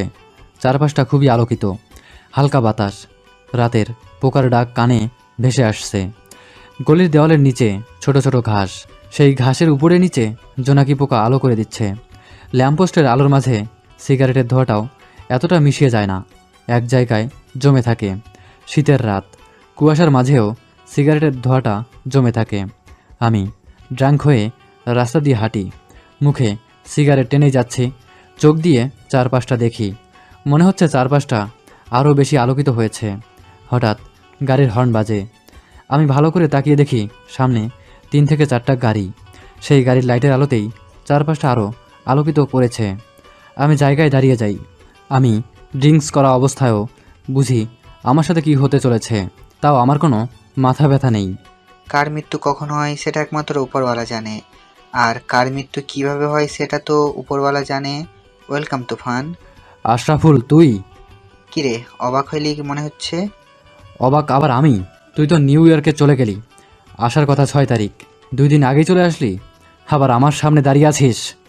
বাহ, তুই তো দেখি সব খোঁজ খবর রাখিস। এইটা গেম বুঝলি? খবরটা আমরাই দিয়েছি যে 6 তারিখে বাংলাদেশে যাব, কিন্তু রাত শেষ হওয়ার আগেই চলে আসছি। এটাই গেম। একটা কথা মনে রাখিস, বাপের উপরেও বাপ থাকে। আমি মুচকি হাসি। এই হাসিটা খুব ভয়ানক একটা হাসি। আশরাফুল আমার হাসি দেখে বোঝে সে কিছু একটা করেছে। গেমের মাস্টারের সাথে তুই গেম খেলিস? তোর তো খুব সাহস রে। তুই কি তোর মতো 100 জন আসলেও এই তুফানের কিছুই করতে পারবে না। দেখা যাক কে কাকে কি করতে পারে। এই যা তো তাকে বুঝিয়ে দে এই আশরাফুল কি জিনিস। 2 জন ছেলে আমার দিকে এগিয়ে আসে। আমি তখনও মুচকি হাসতে ব্যস্ত। ছেলেরা সামনে যেতেই আমি আমার বাম হাতটা উপরে তুলি। সাথে সাথে 2টা গুলি এসে ছেলে 2টার কান বরাবর লাগে। 2টা লাশ মাটিতে লুটিয়ে পড়ে। আমি জোরে হেসে উঠি। আশরাফুল চারপাশে তাকিয়ে দেখার চেষ্টা করে, কিন্তু কাউকে দেখতে পায় না। কে গুলি করেছে সে বুঝে উঠতে পারছে না। কিরে, কি বুঝলি? গেম লিডারের সাথে গেম খেলতে আসছিস? আশরাফুলের সাথে থাকা ছেলেগুলো পিস্তল বের করে আমাকে গুলি করার জন্য, কিন্তু তা আর হলো না। পিছন দিক থেকে গুলির ঝড় বয়ে যায়। সবগুলা মাটিতে পড়ে আছে। শুধু দাঁড়িয়ে আছে ডেভিডের ছেলে আশরাফুল। কিরে, গেম খেলবি না? আয় খেলি একটু গেম। আশরাফুল কিছু বলে না, তাকিয়ে আছে আমার দিকে। আমি মুচকি হাসি। আশরাফুল কি করবে কিছুই বুঝে উঠতে পারছে না। সে এসেছে আমাকে মারতে, এখন সে নিজেই মৃত্যুর মুখোমুখি দাঁড়িয়ে আছে। এই তুফানের সাথে লাগতে আসিস না, সোজা মৃত্যু ঘটিয়ে দেব। অনেক বেড়ে গেছিস তুই।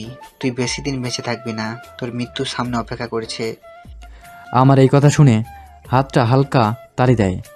সাথে সাথেই 10 থেকে 12 জন আমার পিছনে এসে দাঁড়ায়। আমি আমার 2 পাশে ফারদিন আলম, তাদের পিছনে আমার গ্যাংয়ের লোকগুলো দাঁড়িয়ে আছে। ফারদিন, হ্যাঁ ভাইয়া। সে যেন সোজা হয়ে দাঁড়াতে না পারে এমন অবস্থা করে দে। এই কথা শুনে ফারদিন ঠাস ঠাস করে 2টা গুলি করে আশরাফুলের ডান পায়ে। আশরাফুল চিৎকার করে মাটিতে বসে পড়ে। তোকে মারলাম না, তোকে যেদিন মারবো সেদিন তোর বাপকেও মারবো। আশরাফুল কিছুই বলতে পারে না, কথা বলবে নাকি পা বাঁচাবে। আমি চলে যাই সেখান থেকে। আশরাফুল সেখানেই বসে আছে। ভাইয়া তোমাকে বলেছি খুব সাবধানে চলতে, তুমি কথাই শোনো না। যদি টেক কেয়ার না করতাম তোমার ফোন, তাহলে কিভাবে কি করতাম একবার ভেবেছো? এই জন্যই তোদেরকে আমি অ্যালার্ট করে রাখি। তোরা আমার ভাই, আমাকে অনেক ভালোবাসিস, আমিও তোদেরকে অনেক ভালোবাসি। আর এই তুফানকে মারার মানুষ এই দুনিয়ায় পয়দা হয় নাই, তোরা হয়তো জানিস। এখন কথা না বলে বাসায় চলো। আমি ফারদিন আলম চলে যাই বাসায়। ঘড়িতে রাত 1টা ছুঁই ছুঁই। আমি ঘুমিয়ে আছি, হঠাৎ আমার কানে গুলির আওয়াজ আসে। ধর পড়িয়ে ঘুম থেকে উঠে বসি। ফারদিন আলমও ঘুম থেকে উঠে আমার রুমে টোকা দেয়। ভাইয়া তুমি ঠিক আছো? ভাইয়া দরজা খুলো। আমি এসে দরজা খুলে দেই। ফারদিন আলম ভিতরে ঢোকে। আমি বললাম, বাইরে যাবি না কেউ। কিন্তু ভাইয়াকে কে গুলি করেছে? আশাফুলের লোক হবে, দাঁড়া আমি দেখি কে। ভাইয়া সাবধান। আমি বারান্দায় যেতেই শুনতে পাই, এই কুত্তার বাচ্চা তুফান, কই তুই? বের হ। আমার ছেলেকে গুলি করেছিস? তোর কত বড় সাহস! আমি বাইরে উকি মেরে দেখি ডেভিড দাঁড়িয়ে আছে, সাথে কিছু ছেলে পেলে। আমি মুচকি হেসে ডেভিডকে বলি, কিরে বাসায় চলে আসছিস দেখি, তোর তো খুব সাহস রে। এক বাপের পলা হলে আমার সামনে এসে কথা বল। আমি বারান্দা থেকে রুমে এসে ফারদিন আলমকে বলি, আমি নিচে যাই, তোরা ছাদে চলে যা, সাথে K98 স্নাইপার নিয়ে যাবি। ডেভিড কিছু করার সাথে সাথেই তার সাথে থাকা ছেলেগুলোকে শ্যুট করে দিবি। ওকে ভাইয়া। ফারদিন আলম ছাদে চলে যায়। আমি কোমরের দুই পাশে 2টা 9mm ক্যালিভারের পিস্তল গুজে বাইরে বের হই। ডিরেক্ট ডেভিডের সামনে গিয়ে দাঁড়াই। আমার ভাইকে মেরেছিস, তোকে কিছু বলি নাই। 10 কোটি টাকার ক্রেডিট কার্ড নিয়েছিস, তাও কিছু বলি নাই। কিন্তু আমার ছেলেকে ডান পায়ে গুলি করেছিস, এর শাস্তি তোকে পেতেই হবে। আজকে তোকে তোর বাড়ির সামনে পুঁতে ফেলবো। আমি জোরে হেসে উঠি। হাসিটা খুবই বিদঘুটে ভয়ানক। আমাকে মারবি তোরা? এই শহরের পাওয়ারফুল গ্যাংস্টার তুফানকে মারবি তোরা? হাসি পেল আমার, অনেক বেশি হাসি পেল। এই তোরা দাঁড়িয়ে আছিস কেন? ওকে মেরে পুঁতে ফেল জায়গায়। ছেলেগুলো এগিয়ে আসে আমার দিকে। আমি ঠাই দাঁড়িয়ে আছি, আমার কোনো মাথা ব্যথা নাই। ছেলেগুলো কাছে এসে পিছন থেকে পিস্তল বের করতে যাবে, এই মুহূর্তেই স্নাইপারের বুলেট এসে সবগুলোর মাথা থেতলিয়ে যায়। আমি জোরে জোরে হাসি। ডেভিড দাঁড়িয়ে আছে। কিরে আমাকে মারবি না? আয় আয় বেটা ডিব্বার বাচ্চা। হঠাৎ ডেভিডের ফোন বেজে ওঠে। ডেভিড মোবাইল কানে ধরতেই, সে আমার শিকার, তার মৃত্যু যদি তোরাতে হয় তাহলে তোর ছেলে জীবন শেষ, সাথে তুইও বেশি দিন এই দুনিয়ার আলো দেখতে পারবি না। এইটুকু বলেই ওপাশ থেকে কলটা কেটে দেয়। ডেভিড চলে যায়। আমি দাঁড়িয়ে আছি, বুঝে উঠতে পারছি না কলটা কে করেছে, যার কারণে ডেভিড কিছু না বলেই চলে যাচ্ছে। আমি এটা মাথায় নেই না, জোরে হেসে চলে আসি বাড়ির ভিতরে। ভাইয়া ডেভিড কার সাথে কথা বলে চলে গেল? জানি না, এসব বাদ দে, ঘুমিয়ে পড় গিয়ে। ফারদিন আলম চলে যায় রুম থেকে। আমি আবারও ঘুমিয়ে পড়ি। সকাল 10টা। আমি বসে আছি হেলান চেয়ারে। সামনে নীলাদ্রি বসে আছে, কারো মুখে কোনো কথা নাই। নীলাদ্রিও কিছু বলে না। আমি বললাম, কেন ডেকেছ? কেন ডাকতে পারি না? তা তো বলিনি। ওই দিনের পর থেকে তো আর যোগাযোগ করো নাই, একটাবার ফোনও করো নাই। আমি ফোন দিলে কেটে দিয়েছো। প্রয়োজন মনে করি নাই, প্রয়োজন হলে আমি নিজেই ফোন দিতাম। নীলাদ্রি চুপ হয়ে যায়। আমি চেয়ে দেখি নীলাদ্রির মন খারাপ করে অন্যদিকে তাকিয়ে আছে। আমি বললাম, কিছু খাবে? না, আমাকে একটা কথা বলতে পারবা? কি বলো? আমাকে ভালোবাসতে তোমার কি প্রবলেম? আমার কোন দিক দিয়ে খারাপ? আমি কি দেখতে খারাপ? আমার কি নাই বলো? তোমার সব আছে, তুমি অনেক সুন্দর। যে কোনো ছেলে তোমাকে দেখলেই তোমার প্রেমে পড়তে বাধ্য হবে। তাহলে তুমি কেন আমাকে ভালোবাসতে পারো না? আমি তো তোমার জন্য পাগল। প্লিজ নীল। দেখো, আমি আবারও বলছি, আমার পক্ষে তোমাকে ভালোবাসা সম্ভব না। কেন সম্ভব না? কারণ আমার জীবনের সাথে তোমার জীবন যায় না। আমি অন্ধকার জগতের মানুষ। অন্ধকার জগৎ মানে? আমি চুপ হয়ে যাই। কি বলবো কিছু বুঝে উঠতে পারছি না। ভালোবাসা তো বিশ্বাসে হয়, ভালোবাসা তো পবিত্রতায় হয়। অন্ধকার জগতের মানুষের সাথে সাধারণ মানুষের ভালোবাসা হয় না। কি হলো, চুপ করে আছো কেন? আমি চাই না তুমি আমার জীবনে আসো। আমিও তোমাকে ভালোবাসি, কিন্তু সব ভালোবাসা পূর্ণতা পায় না। কিছু কিছু কারণে সব শেষ হয়ে যায়, আবার কিছু কিছু কারণে সব ঠিকও হয়ে যায়। তাহলে আমাকে মেনে নিচ্ছ না কেন? কারণ আমি সাধারণ মানুষ না, আমি অন্ধকার জগতের ত্রাস। আমি পাওয়ারফুল গ্যাংস্টার তুফান। আমার সাথে তোমার যায় না। আমি কখন মরে যাই টেরও পাবে না। শুধু শুধু তোমার জীবনটা নষ্ট করো না আমার জীবনে এসে। নীলাদ্রি তুফান নামটা শুনেই কিছু বলতে পারে না। কি বলবে? সে তো জানে আমি সোজা মানুষ। আমি যে তুফান সে জানে না। তবুও নীলাদ্রি তুফানকে ভয় পায় না। নীলাদ্রি বলে, এর পেছনে নিশ্চয়ই কিছু রহস্য আছে। কি হয়েছে তোমার জীবনে? কেন তুমি এই অন্ধকার জগতে পা রেখেছো? বলো নীল, চুপ করে থেকো না। আমি কি বলবো নীলাদ্রিকে? আমি কি বলবো তোমাকে? তোমাকে আমি কি বলবো নীলাদ্রি? এখন হয়তো আমাকে কিছু বলবে না। যখন আমার অতীত জানবে তখন আমাকে ঘৃণা করবে তুমি। আমাকে সহ করবে না, কিন্তু আমার জীবনের কোনো দামই দিবে না তুমি। আমি এসব ভেবে হঠাৎ আমার ফোনটা বেজে ওঠে। স্ক্রিনে চেয়ে দেখি সে অচেনা মেয়েটা ফোন দিয়েছে। আমি কল রিসিভ করতেই ওপাশ থেকে বলে, কি রে, আজকাল দেখি প্রেমিকা নিয়েও ঘুরিস? খুব সুখে আছিস মনে হচ্ছে। আমি চারদিকে একবার চোখ বুলিয়ে দেখি, কিন্তু আশেপাশে কেউ নাই।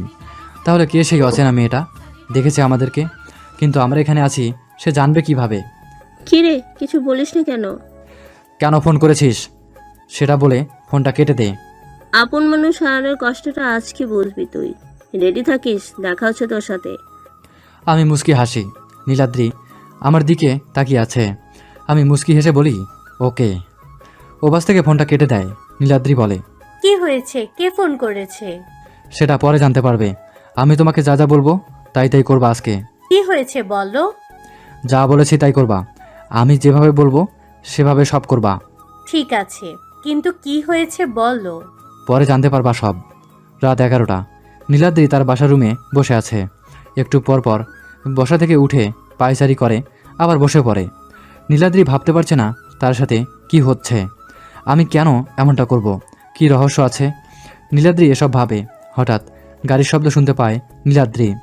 জানালা দিয়ে তাকিয়ে দেখে 3 থেকে 4টা গাড়ি তাদের বাসার নিচে দাঁড় করিয়েছে। নীলাদ্রি হালকা ভয় পেয়ে যায়। ভয় পাওয়ারই কথা। নীলাদ্রি আরও দেখে গাড়ি থেকে অনেকগুলো লোক নেমেছে। নেমেই নীলাদ্রির বাসার ভিতরে ঢুকতে গেলে সিকিউরিটি ঢুকতে দেয় না। সাথে সাথেই সিকিউরিটির কপাল বরাবর গুলি চালিয়ে দেয়। নীলাদ্রি এবার অনেক ভয় পায়। কি করবে কিছু বুঝতে পারছে না। বারবার আমার নাম্বারে কল দিয়ে যাচ্ছে, কিন্তু আমি রিসিভ করছি না। হুট করেই নীলাদ্রির রুমের দরজায় টোকা দেয়। নীলাদ্রি আস্তে আস্তে পা বাড়ায় দরজার দিকে। দরজা খুলে দেয়। খুলতেই নীলাদ্রির গলা চিপে ধরে। খুব প্রেম ভালোবাসা তোদের মনে, তাই না? ফোন দে তোর প্রাণপ্রিয় নীলকে। আজ দুজনকে একসাথেই মেরে মাটিতে পুঁতে দিয়ে যাব। কে তোমরা? আমার কাছে কি চাও? আর নীলকে বা কেন খুঁজতেছো? উপরে পাঠাবো তোর নীলকে, সাথে তোকেও পাঠাবো। ফোন কর তোর নীলকে। নীলাদ্রি আমাকে কল দেয়। এবার আমার ফোনটা বন্ধ। নীলাদ্রি কি বলবে জবান বন্ধ হয়ে গেছে তার। হঠাৎ আমি হাতে তালি বাজিয়ে পিছন থেকে বলি, বাহ ডেভিড, বাহ, এতই শখ আমাকে মারার? তুই তো দেখি খুব বড় মাপের গাধারে। সেই তুফানকে মারবি আর এই বুদ্ধি দিয়ে? হারে বেটা, আবার জন্ম নিতে হবে তোকে আমাকে মারতে হলে। আমাকে দেখে নীলাদ্রির মুখে হাসি ফুটে ওঠে। আজকে তোদের দুজনকেই এখানে মেরে ফেলবো, দেখি কে আটকায়। ওকে, তাহলে মার। তার আগে বল তোর সেই গেমার কোথায়? সে তো বলল আজকে নাকি খেলা হবে। কই দেখি তার মুখখানি। তার কোনো দরকার নাই, আমি একাই তোর জন্য যথেষ্ট।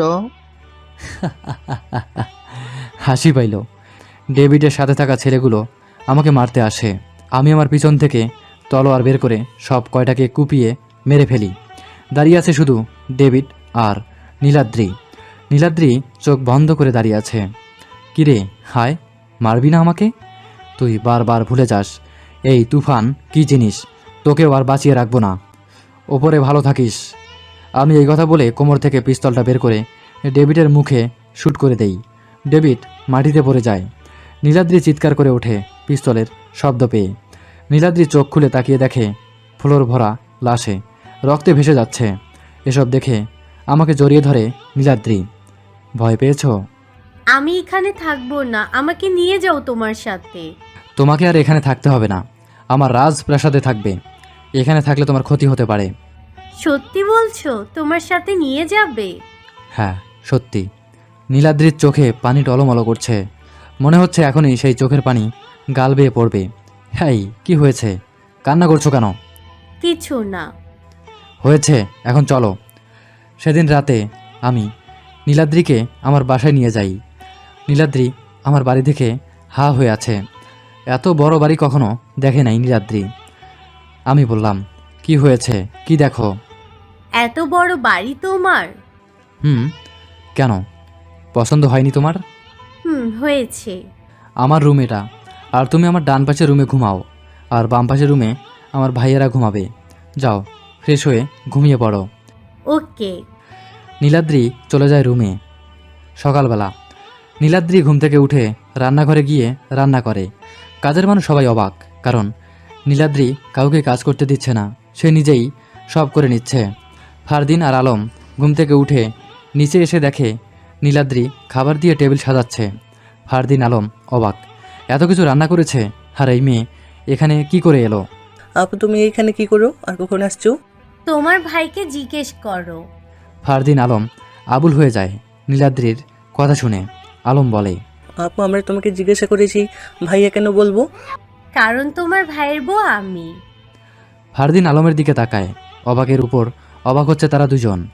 অবাক হওয়ারই কথা, এক রাতের মাঝেই বউ নিয়ে বাসায় আসবে তাদের ভাই, এটা তারা ভাবতেও পারেনি। তাহলে তো ভালোই হলো, একটা সুন্দর ভাবি পেলাম। কি বলিস ফারদিন? কিন্তু ভাইয়া আমাদেরকে না জানিয়ে বিয়ে করেছে, এটার একটা বিহিত করতে হবে। আমি ঘুম থেকে উঠে ফ্রেশ হয়ে নিচে নেমে দেখি পুরো খাবারের টেবিল খাবার দিয়ে সাজানো। সামনে বসে আছে ফারদিন আর আলম। নীলাদ্রি রান্নাঘরে। কিরে, এত খাবার কেন আজকে? আর খাবারগুলো দেখে মনে হচ্ছে নতুন মানুষ বানিয়েছে। ফারদিন আর আলম কথা বলে না। আমি আবারও বললাম, কিরে কথা বলছিস না কেন? হুট করে নীলাদ্রি এসে বলে, সবাই খেতে বসো। হ্যাঁ ভাবি দাও। ভাবি শুনে আমার চোখ বড় হয়ে যায়। ভুরুকুচকে তাকাই নীলাদ্রির দিকে। কিরে, কে ভাবি? কাকে ভাবি ডাকিস তোরা? কেন আমাকে ভাবি ডাকে? তোমাকে কেন ভাবি ডাকবে? আমি তো তোমাকে বিয়েই করিনি।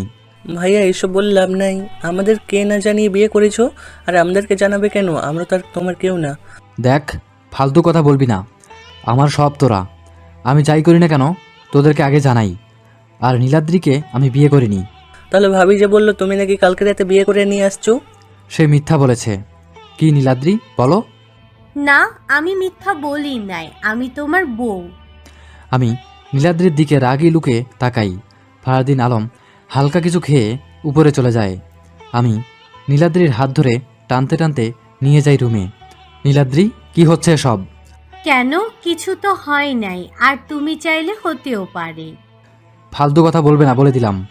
কেন নীল, আমাকে তোমার করে নিলে কি হবে? আমি যে তোমাকে ভালোবাসি। আমার তো এই দুনিয়ায় কেউ নাই। ছোট থেকে এতিমখানায় বড় হয়েছি। আপন বলতে এই পৃথিবীতে কেউ নাই। আমি তোমার সাথে থাকতে চাই সারাটা জীবন। প্লিজ আমাকে ফিরিয়ে দিও না। কিন্তু আমি তো অন্ধকার জগতের মানুষ। আমার সাথে তোমার এসব হবে না। এতে তোমার ক্ষতি হতে পারে। আমার কত শত্রু, আর আমি কখন মরে যাই তারও কোনো গ্যারান্টি নাই। আমি তোমার সাথে থাকতে চাই। চলো না, আমরা অনেক দূরে চলে যাই, যেখানে থাকবে না কোনো শত্রু, থাকবে শুধু তোমার আমার পবিত্র ভালোবাসা। আমি রুম থেকে বের হয়ে যাই। বের হবার সময় দরজার পিছনে ফারদিন আলমকে দেখি। তারাও এই কথাগুলো শুনে ফেলে। চুপ করে নিচে চলে যায় ফারদিন আলম। আমি বাসা থেকে বের হয়ে রাস্তায় চলে যাই। চারিদিকে মানুষের হইচই, নাই কোনো নীরবতা। নীলাদ্রি, আমিও যে তোমাকে ভালোবাসি, কিন্তু আমি যে তোমাকে মেনে নিতে পারবো না। আমার জীবনের সাথে তোমার জীবনটা জড়াতে চাই না। আমি মৃত্যুর দরজায় থাকি সব সময়। কখন কোন দিক থেকে পিস্তলের আগুনে গরম গুলি এসে লেগে মরে পড়ে থাকি তার কোনো গ্যারান্টি নাই। এই পথে যে একবার আসে সে সহজে এই পথ থেকে সরে যেতে পারে না। আমি এসব ভাবতে ভাবতে চলে আসি ক্লাবে। মন খারাপ হলেই ক্লাব আমার সব। মদ হাতে কষ্ট দূরে, মদ হাতে নাই, সব কষ্ট সাথে। রাত 11টা বেজে 13 মিনিট। ফাঁকা রাস্তা, ল্যাম্পপোস্টের আলো চারিদিকে ছড়িয়ে পড়েছে। মুখে সিগারেটের বিষাক্ত ধোঁয়া, হাতে মদের বোতল, শার্টের বুকের এক বোতাম খোলা, ঠোঁট বেয়ে মদের কেমিক্যাল লেপটে পড়ছে। মাতাল হয়ে রাস্তা দিয়ে হাঁটতে ব্যস্ত আমি। চারিদিকটা এতটাই নীরবতা যে রাস্তায় কুকুরটাও আজকে নাই। নাই কোনো কুকুরের ডাক। হুট করেই সামনে হুইল চেয়ারে আশরাফুল এসে বলে, কুতবা, তোকে আজকে একেবারে শেষ করে দিব। আমার বাবাকে মেরেছিস, আমার জীবন থেকে বাবা নামক জিনিসটা কেড়ে নিয়েছিস। আজকে তোকে শেষ না করে বাসায় ফিরবো না। তুই মারবি আমাকে? তোর তো এক পা কবরে, আর হুইল চেয়ারে বসে থেকে জীবন শেষ তোর। আর এই অবস্থায় আমাকে মারবি? এই কথা বলার সাথে সাথেই আমার পিছন থেকে মাথায় রড দিয়ে বাড়ি দেয়। আমি মাথায় হাত দিয়ে বসে পড়ি মাটিতে। গড়গড় করে রক্ত বের হচ্ছে মাথা থেকে। চোখ ঝাপসা হয়ে আসছে আমার। আমি ঝাপসা চোখে পিছনে তাকিয়ে দেখেই হবাক। আমার দুনিয়া যেন অন্ধকার হয়ে আসছে। কাছের মানুষ এতটা বেইমানি করতে পারবে কখনো ভাবতে পারিনি আমি। বিপদে আপদে পাশে থেকেছি যার, আজ সেই কিনা বেইমানি করলো। বেশিরভাগ আপন মানুষেরাই বেইমানি করে, যাকে জীবনের থেকেও বেশি বিশ্বাস করি আমরা। দিন শেষে সেই বিশ্বাসঘাতকতা করে। পর মানুষ বেইমানি করে না, বেইমানি করলে আপন মানুষই করে। দেশটা এমন হয়েছে যে নিজের ভাইকেও বিশ্বাস করতে কষ্ট হয়। এক কথায় বলা যায়, টাকার কাছে সব নিচু। টাকাই দুনিয়ার সব কিছু। টাকার জন্য মানুষ অনেক কিছুই করতে পারে। রাত 12টা, রাস্তার পথশিশুরা খাবার নিয়ে ঝগড়া করতে করতে তাদের থাকার জায়গায় চলে আসে, যেখানে তারা প্রতি রাতে ঘুমিয়ে থাকে। পথশিশুদের রাতের জায়গা আর দিনের জায়গা এক। এই সুমন, সামনে কি করে? দেখ না, ওটা কি মানুষের মতো লাগছে? তুই যা, আমার ডর করে জিনভূত হবে মনে হয়। দূর, তুই খাবার নিয়ে তো ঠিকই কাজ্জা লাগতে পারো। আরে চলো তো আগেই দেখি কি এটা। পথশিশুরা সামনে এগিয়ে যায়। সামনে যেতেই সুমন ছেলেটা বলে, এই সেলিম, দেখ না, এটা তো ওই দিনের সেই ভাইয়াটা না? আমাদেরকে যে অনেকগুলা টাকা দিয়েছে, আবার একদিন খাইয়েছে। কি বলতেছিস তুই? আরে হ বেটা। তারা তিনজনে আমাকে দেখে অবাক হয়ে যায়। তারা ভয় পায়, কারণ রক্তের জায়গা লাল হয়ে গেছে। রক্ত দেখলে যে কেউই ভয় পায়। ভাই, তোরা তাড়াতাড়ি ধর, ভাইয়াকে নিয়ে যেতে হবে হাসপাতালে। হ্যাঁ ধর। এই সময় না, ধর বেটা। তারা তিনজন আমাকে নিয়ে যায় হাসপাতালে। এত রাতে হাসপাতাল খোলা থাকবে কিনা সন্দেহ। বেশি দূর যেতে হয় নাই, একটু দূরেই একটা বড় হাসপাতাল আছে, সেখানেই নিয়ে যায় তারা। স্যার, ওই ভাইয়াকে দেখেন তাড়াতাড়ি। কিন্তু এত রাতে কিভাবে দেখবো? হাসপাতালে কাজ শেষ তো। স্যার, আপনার পায়ে ধরি, ভাইয়াকে দেখেন। আমরা রাস্তায় থাকি, কিন্তু এই ভাইয়া আমাদেরকে অনেক আদর করে। আমাদেরকে রাস্তায় পেলে হোটেলে নিয়ে খাওয়ায়। আপনার পায়ে ধরি, দেখেন। কিন্তু কিভাবে এমন হলো? আমরা জানি না। আমরা রাস্তায় ঘুমাইতে যাই, পরে দেখি একটু দূরেই এই ভাইয়ার রক্ত আক্ত শরীরে পড়ে আছে। পরে আমরা নিয়ে আসছি। ওকে, তোমরা এখানে দাঁড়াও, এই দিকে আসো তো। এই পেশেন্টটা ভিতরে নিয়ে যাও। জি। পথশিশুরা বাইরে বসে আছে। প্রায় 3 ঘন্টা চলে যায়। 3 ঘন্টা পরে ডক্টর বের হয় ভিতর থেকে। ডক্টর বের হয়ে দেখে তারা তিনজন জেগে বসে আছে। ডক্টরও ভাবে, একটা মানুষের জন্য এতটা মায়া থাকতে পারে? তাদেরকে না দেখলে বুঝতাম না। স্যার, ভাইয়া কেমন আছে এখন? অনেক ভালো আছে। তোমরা গিয়ে ওই পাশের কেবিনে শুয়ে পড়ো। তারা চলে যায় কেবিনে। ডক্টর আমার পকেট থেকে ফোন বের করে প্রথম নাম্বারে কল দেয়। নীল, তুমি কোথায়? বাসে আসলে না কেন? কিছু হয় নাই তো তোমার? কথা বলো প্লিজ। আপনি কি হন নীলের? জি, আমি তার স্ত্রী। আপনি কে বলছেন? আমার নীল কোথায়? দেখেন, সে এখন হাসপাতালে। একটু আগে তার মাথার অপারেশন হয়েছে, এখন বিপদমুক্ত। কি বলছেন আপনি? কোন হসপিটালে বলেন আমাকে? প্লিজ বলেন তাড়াতাড়ি। চলে আসেন। কি হয়েছে ভাইয়ার? তোমাকে এমন লাগছে কেন বলো? নীল হসপিটালে আছে। এইটুকুই বলে নীলাদ্রি। তারপর বের হয় বাসা থেকে। নীলাদ্রির পিছনে ফারদিন আলম। হাসপাতালে যেতে যেতে ফজরের আজান হয়ে যায়। হাসপাতালে গিয়ে দেখে একটা কেবিনে লাইট জ্বালানো। নীলাদ্রি, ফারদিন আলম দৌড়ে যায়। ডাক্তার, আমার নীল কোথায়? তার কি হয়েছে বলেন? সে হসপিটালে কেন? কোথায় আমার নীল? প্লিজ আপনি শান্ত হন। উনি এখন বিপদমুক্ত আছে। সকাল হলে জ্ঞান ফিরে আসবে। এখন ইঞ্জেকশন দেওয়া হয়েছে। না, আমি আমার নীলের কাছে যেতে চাই। আমি নীলকে দেখব। আপু, তুমি শান্ত হও, সব ঠিক হয়ে যাবে। সকাল 10টায় আমার জ্ঞান আসে। নীলাদ্রি আমার পাশে বসে আছে, সাথে ফারদিন আলম। দরজার বাহিরে সেই পথশিশু তিনজন বসে আছে। আমার জ্ঞান ফিরলে আমি দেখি সাদা রঙের 4 দেয়ালের একটা রুমের বেডে শুয়ে আছে। নীল, তোমার জ্ঞান ফিরেছে? ফারদিন, ডাক্তারকে ডেকে নিয়ে আসো। আমি এখানে কি করে এলাম? আমি তো রাস্তায় পড়েছিলাম। ডক্টর কেবিনে ঢুকে বলে, কাল রাতে আপনাকে নিয়ে আসে এখানে। আপনি নাকি রাস্তায় পড়েছিলেন, তারপর 3জন পথ শিশুরা আপনাকে দেখে নিয়ে আসে। ডক্টর সেই 3জন কোথায়? আমি তাদেরকে দেখতে চাই। ওরা বাইরে বসে আছে, জানেন সারা রাত তারা জেগেছিল। ডক্টর সেই 3জনকে কেবিনে ডেকে দেয়। আমি তাদেরকে দেখে অনেক অবাক হই। অবাক হওয়ারই কথা। ভাইয়া তুমি কেমন আছো এখন? ভালো, আয় আমার পাশে আয়। না ভাইয়া, আমাদের শরীরে অনেক ময়লা। আরে আয়, তোরা তো আমার আপন মানুষ, ময়লা কিছু হবে না। 3জন আমার পাশে গিয়ে বসে। আমি উঠতে চেষ্টা করি, কিন্তু মাথায় অনেক ব্যথা অনুভব করি। এই কি করো তুমি? এখন উঠতে হবে না। ফারদিন, হ্যাঁ ভাইয়া বলো। তাদেরকে আমার এতিমখানায় ভর্তি করিয়ে দিবি। সব সময় তাদের 3জনের খেয়াল রাখবি। ওকে ভাইয়া। ফারদিন তাদেরকে নিয়ে চলে যায় এতিমখানায়, ভর্তি করিয়ে দিয়ে আবারও চলে আসে হাসপাতালে। বিকেল 5টা। নীলাদ্রি বসে আছে আমার পাশে। ফারদিন আলম বসে আছে চেয়ারে।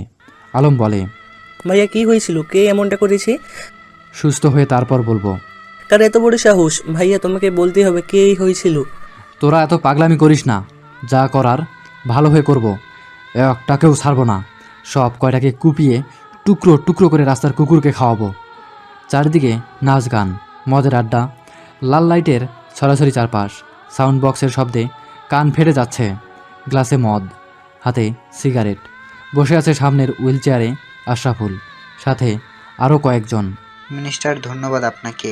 কি চাই বলেন? না মানে একটু যদি শরীরটা গরম হতো। ওকে বুঝেছি।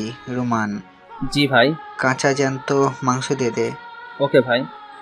আমার শিকারকে অন্য কেউ শিকার করবে তা কি করে হয়? আর তুফানের তো কই মাছের জাল, বেঁচে গেল। আমার হাতে মরলে হয়তো বেঁচে থাকতো না। এবার একটু অন্যভাবে খেলা খেলবো। রাত 11টা বেজে 19 মিনিট। আমি শুয়ে আছি বেডে, সাথে নীলাদ্রি। প্রিয় মানুষের এই অবস্থা থাকলে যে কেউ পাগলের মতো হয়ে যায়। কি করবে ভেবে পায় না। সেই দিন বাসা থেকে না গেলে আজ এমনটা হতো না। কিসের এত রাগ তোমার? হ্যাঁ, মন চাচ্ছে গলা টিপে মেরে ফেলি। মারতে পারবে আমাকে? হ্যাঁ পারবো, 100 বার পারবো। তাহলে বসে আছো কেন? মেরে ফেলো। দেখো বেশি হয়ে যাচ্ছে বলে দিলাম। আসো, খাবে। আস্তে করে উঠো।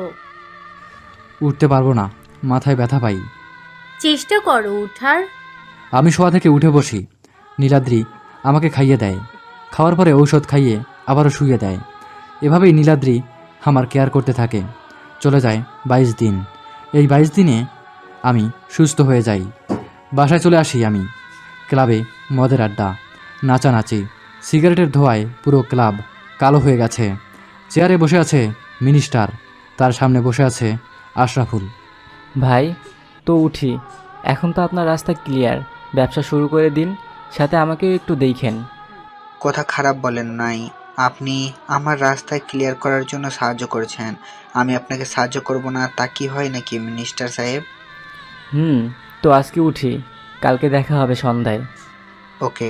মিনিস্টার জায়গা থেকে উঠে চলে যায় ক্লাবের বাইরে। বাইরে বের হতেই গাড়িতে ওঠে। ড্রাইভার গাড়ি চালাতে থাকে। অন্ধকার রাস্তা, গাড়ির লাইটে রাস্তাটা হালকা আলো হয়েছে।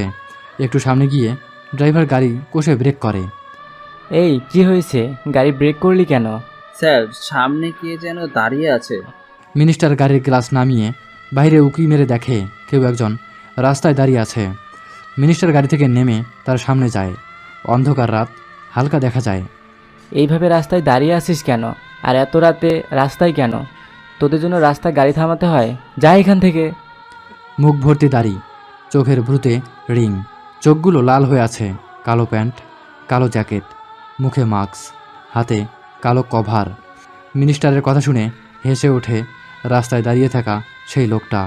মুখ থেকে মাস্ক সরিয়ে একটু সামনে যেতেই, তুফান ভাই আপনি? কিরে, অবাক হয়েছিস মনে হচ্ছে? আপনি বেঁচে আছেন? কিন্তু কি করে? সেদিন তো। চুপ কর, আর শুনতে চাই না।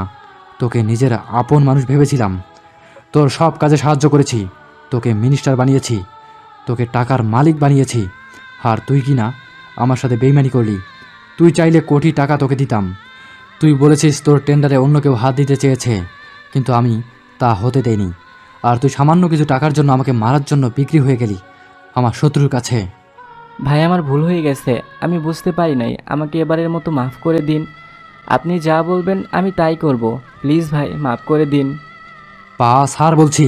তুই জানিস আমার সাথে যে গলা উঁচু করে কথা বলে তাকে আমি বাঁচিয়ে রাখি না। আর তুই তো আমাকে মারার চেষ্টা করেছিস, তোকে বাঁচিয়ে রাখি কি করে বল? ভাই প্লিজ মাফ করে দিন। আশরাফুল কোথায় বল? আমি জানি না ভাই, আমাকে ছেড়ে দিন ভাই। আবারও মিথ্যে বললি, মৃত্যুর মুখে থেকেও মিথ্যে। আশরাফুল কোথায় সেটা বলতে বলেছি। ভাই জানি না। উপরে ভালো থাকিস, গুড বাই। এই কথা বলেই আমি মিনিস্টারের মুখে গুলি করে দেই।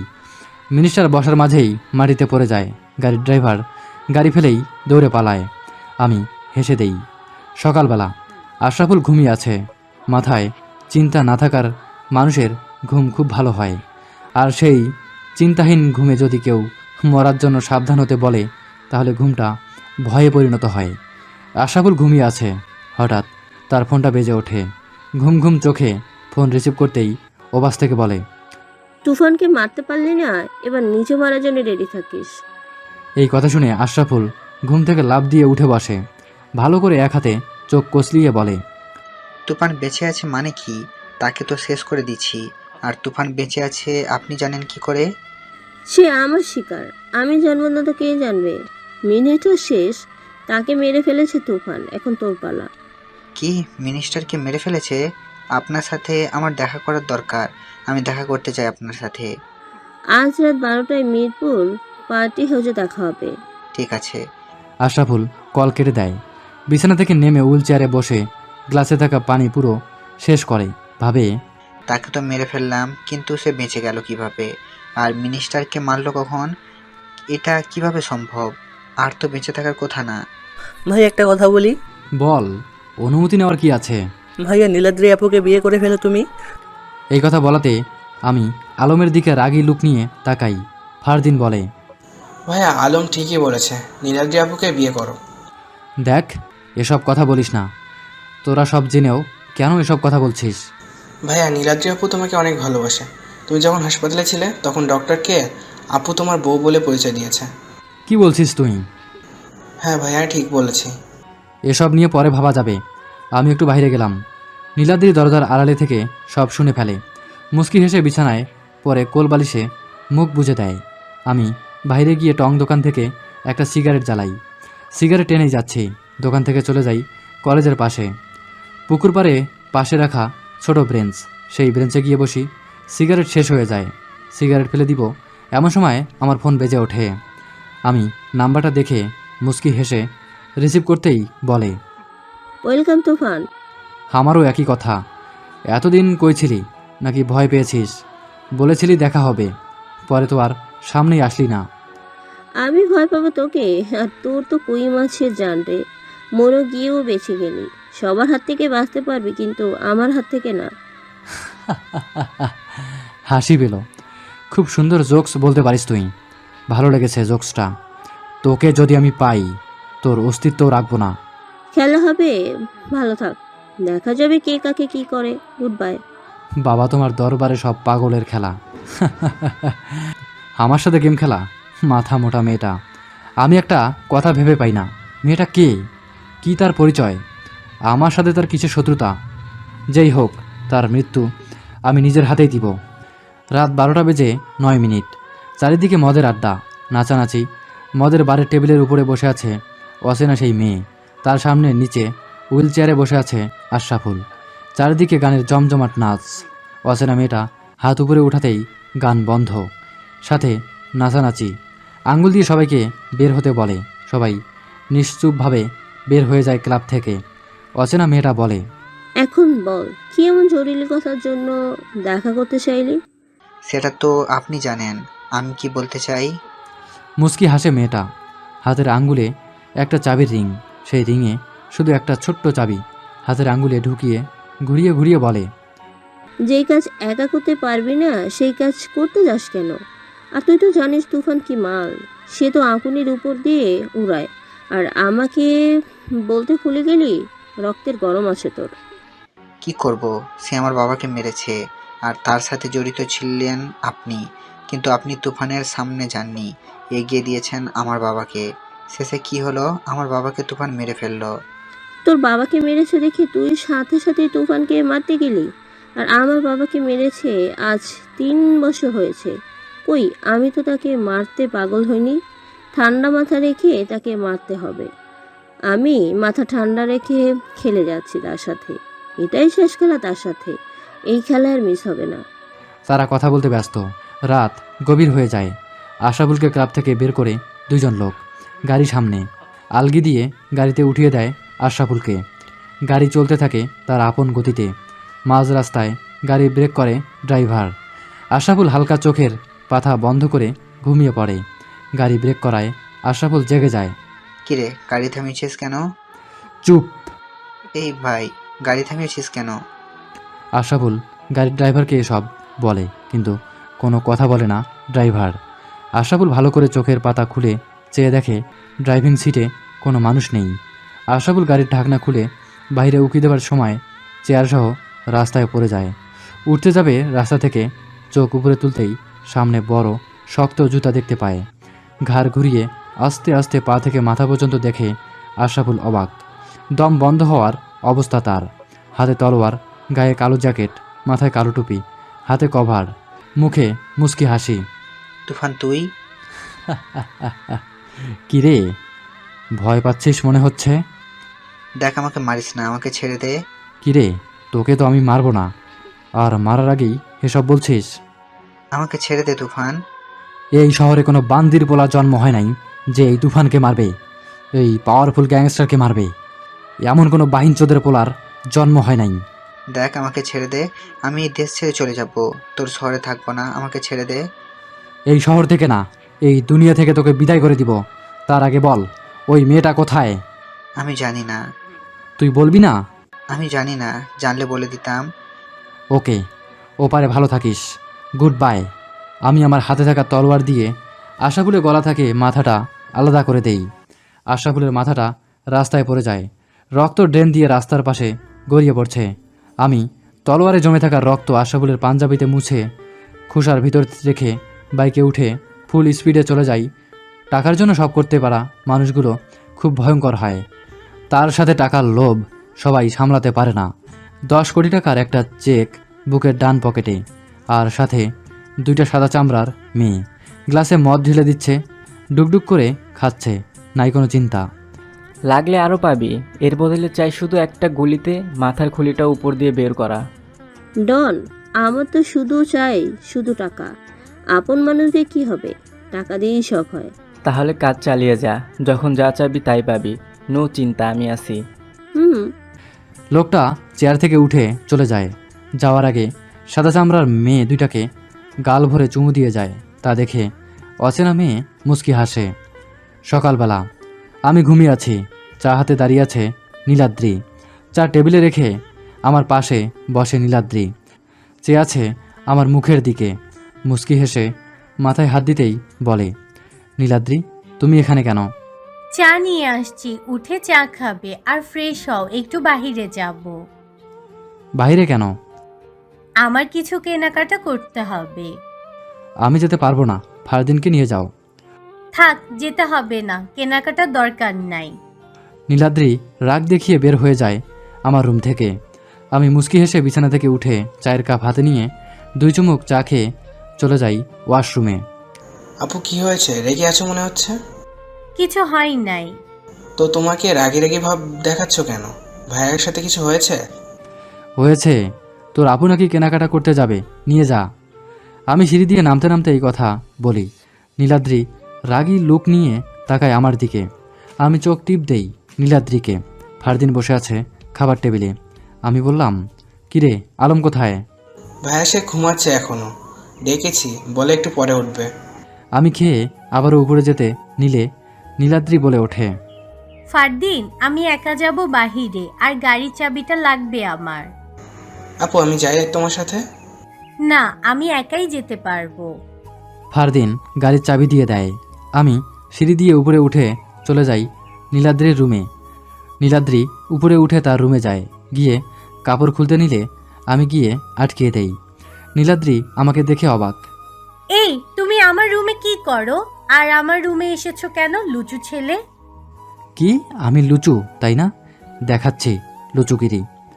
আমি নীলাদ্রিকে ফেলে দেই বিছানায়। নীলাদ্রি কিছুই বলছে না, চোখ বড় বড় করে তাকিয়ে আছে আমার দিকে। আমি একটু হেলে খাটে রাখা গাড়ির চাবি হাতে নিয়ে বলি, রেডি হয়ে নিচে আসো, আমি বাইরে আছি। নীলাদ্রি খুশি হয়ে বিছানা থেকে উঠে রেডি হয়ে নিচে চলে আসে। আমি বসে আছি বাইকে। নীলাদ্রি বাইক দেখে বলে, ওয়াও, বাইকে যাব? আমি নীলাদ্রির দিকে তাকিয়েই ক্রাশ। নীলাদ্রিকে খুব সুন্দর লাগছে। আমি হা করে তাকিয়ে আছি নীলাদ্রির দিকে। নীলাদ্রি হাতে ধাক্কা দিয়ে বলে, এই কি দেখো এভাবে? না কিছু না, ওঠো। নীলাদ্রি বাইকে উঠে বসে। আমি বাইক চালাতে থাকি। হাই লেনে গিয়ে হাই ব্রেক করি। নীলাদ্রি আমাকে জাপটে ধরে। এই কি হয়েছে? এভাবে কেউ ব্রেক করে? আমি মুচকি হেসে আবারও চালাতে থাকি। চলে আসি আমরা মার্কেটে। দুপুর 2:23। আমি বসে আছি, আমার কাঁধে হাতে কাপড়ের ব্যাগ। এই দোকান থেকে ওই দোকান, এত কিছু কেনা হয়েছে, তাও নীলাদ্রি কিনে যাচ্ছে। আমি বললাম, হয়েছে তো, আর কত, আমি নিতে পারছি না। চুপ করে আমার সাথে আসো। কেনাকাটা শেষ করে সন্ধ্যায় বাসায় ফিরে নীল আর নীলাদ্রি, ফারদিন আলম বসে আছে সোফায়। ভাইয়া এত লেট হয়েছে কেন? আর এত কাপড়? ওকে জিজ্ঞেস কর, আমাকে শেষ করে দিয়েছে এই শয়তান মেয়ে। কি আমি শয়তান? শয়তান না তো কি? আজকে তোমার খবর আছে। আমি কাপড়ের ব্যাগ নিচে ফেলে এক দৌড়ে রুমে। হুট করে আলমের ফোন বেজে ওঠে। আলম বসা থেকে উঠে চলে যায় রুমে। আমি ফ্রেশ হয়ে বাইরে বের হই। আলমের রুমের সামনে দিয়ে যাচ্ছিলাম, দরজার সামনে আসতেই শুনতে পাই, ম্যাডাম আপনার কোনো চিন্তা করতে হবে না, সুযোগ পেলেই শেষ করে দিব। আমার সাথে দেখা কর। কোথায় আসবো বলেন? এই ক্লাবে চলে আয় সকাল 9টায়। Okay madam. আমি মুচকি হেসে দরজার সামনে থেকে চলে যাই। ভাবতে থাকি, নিজের ঘরে বেইমান মানুষ।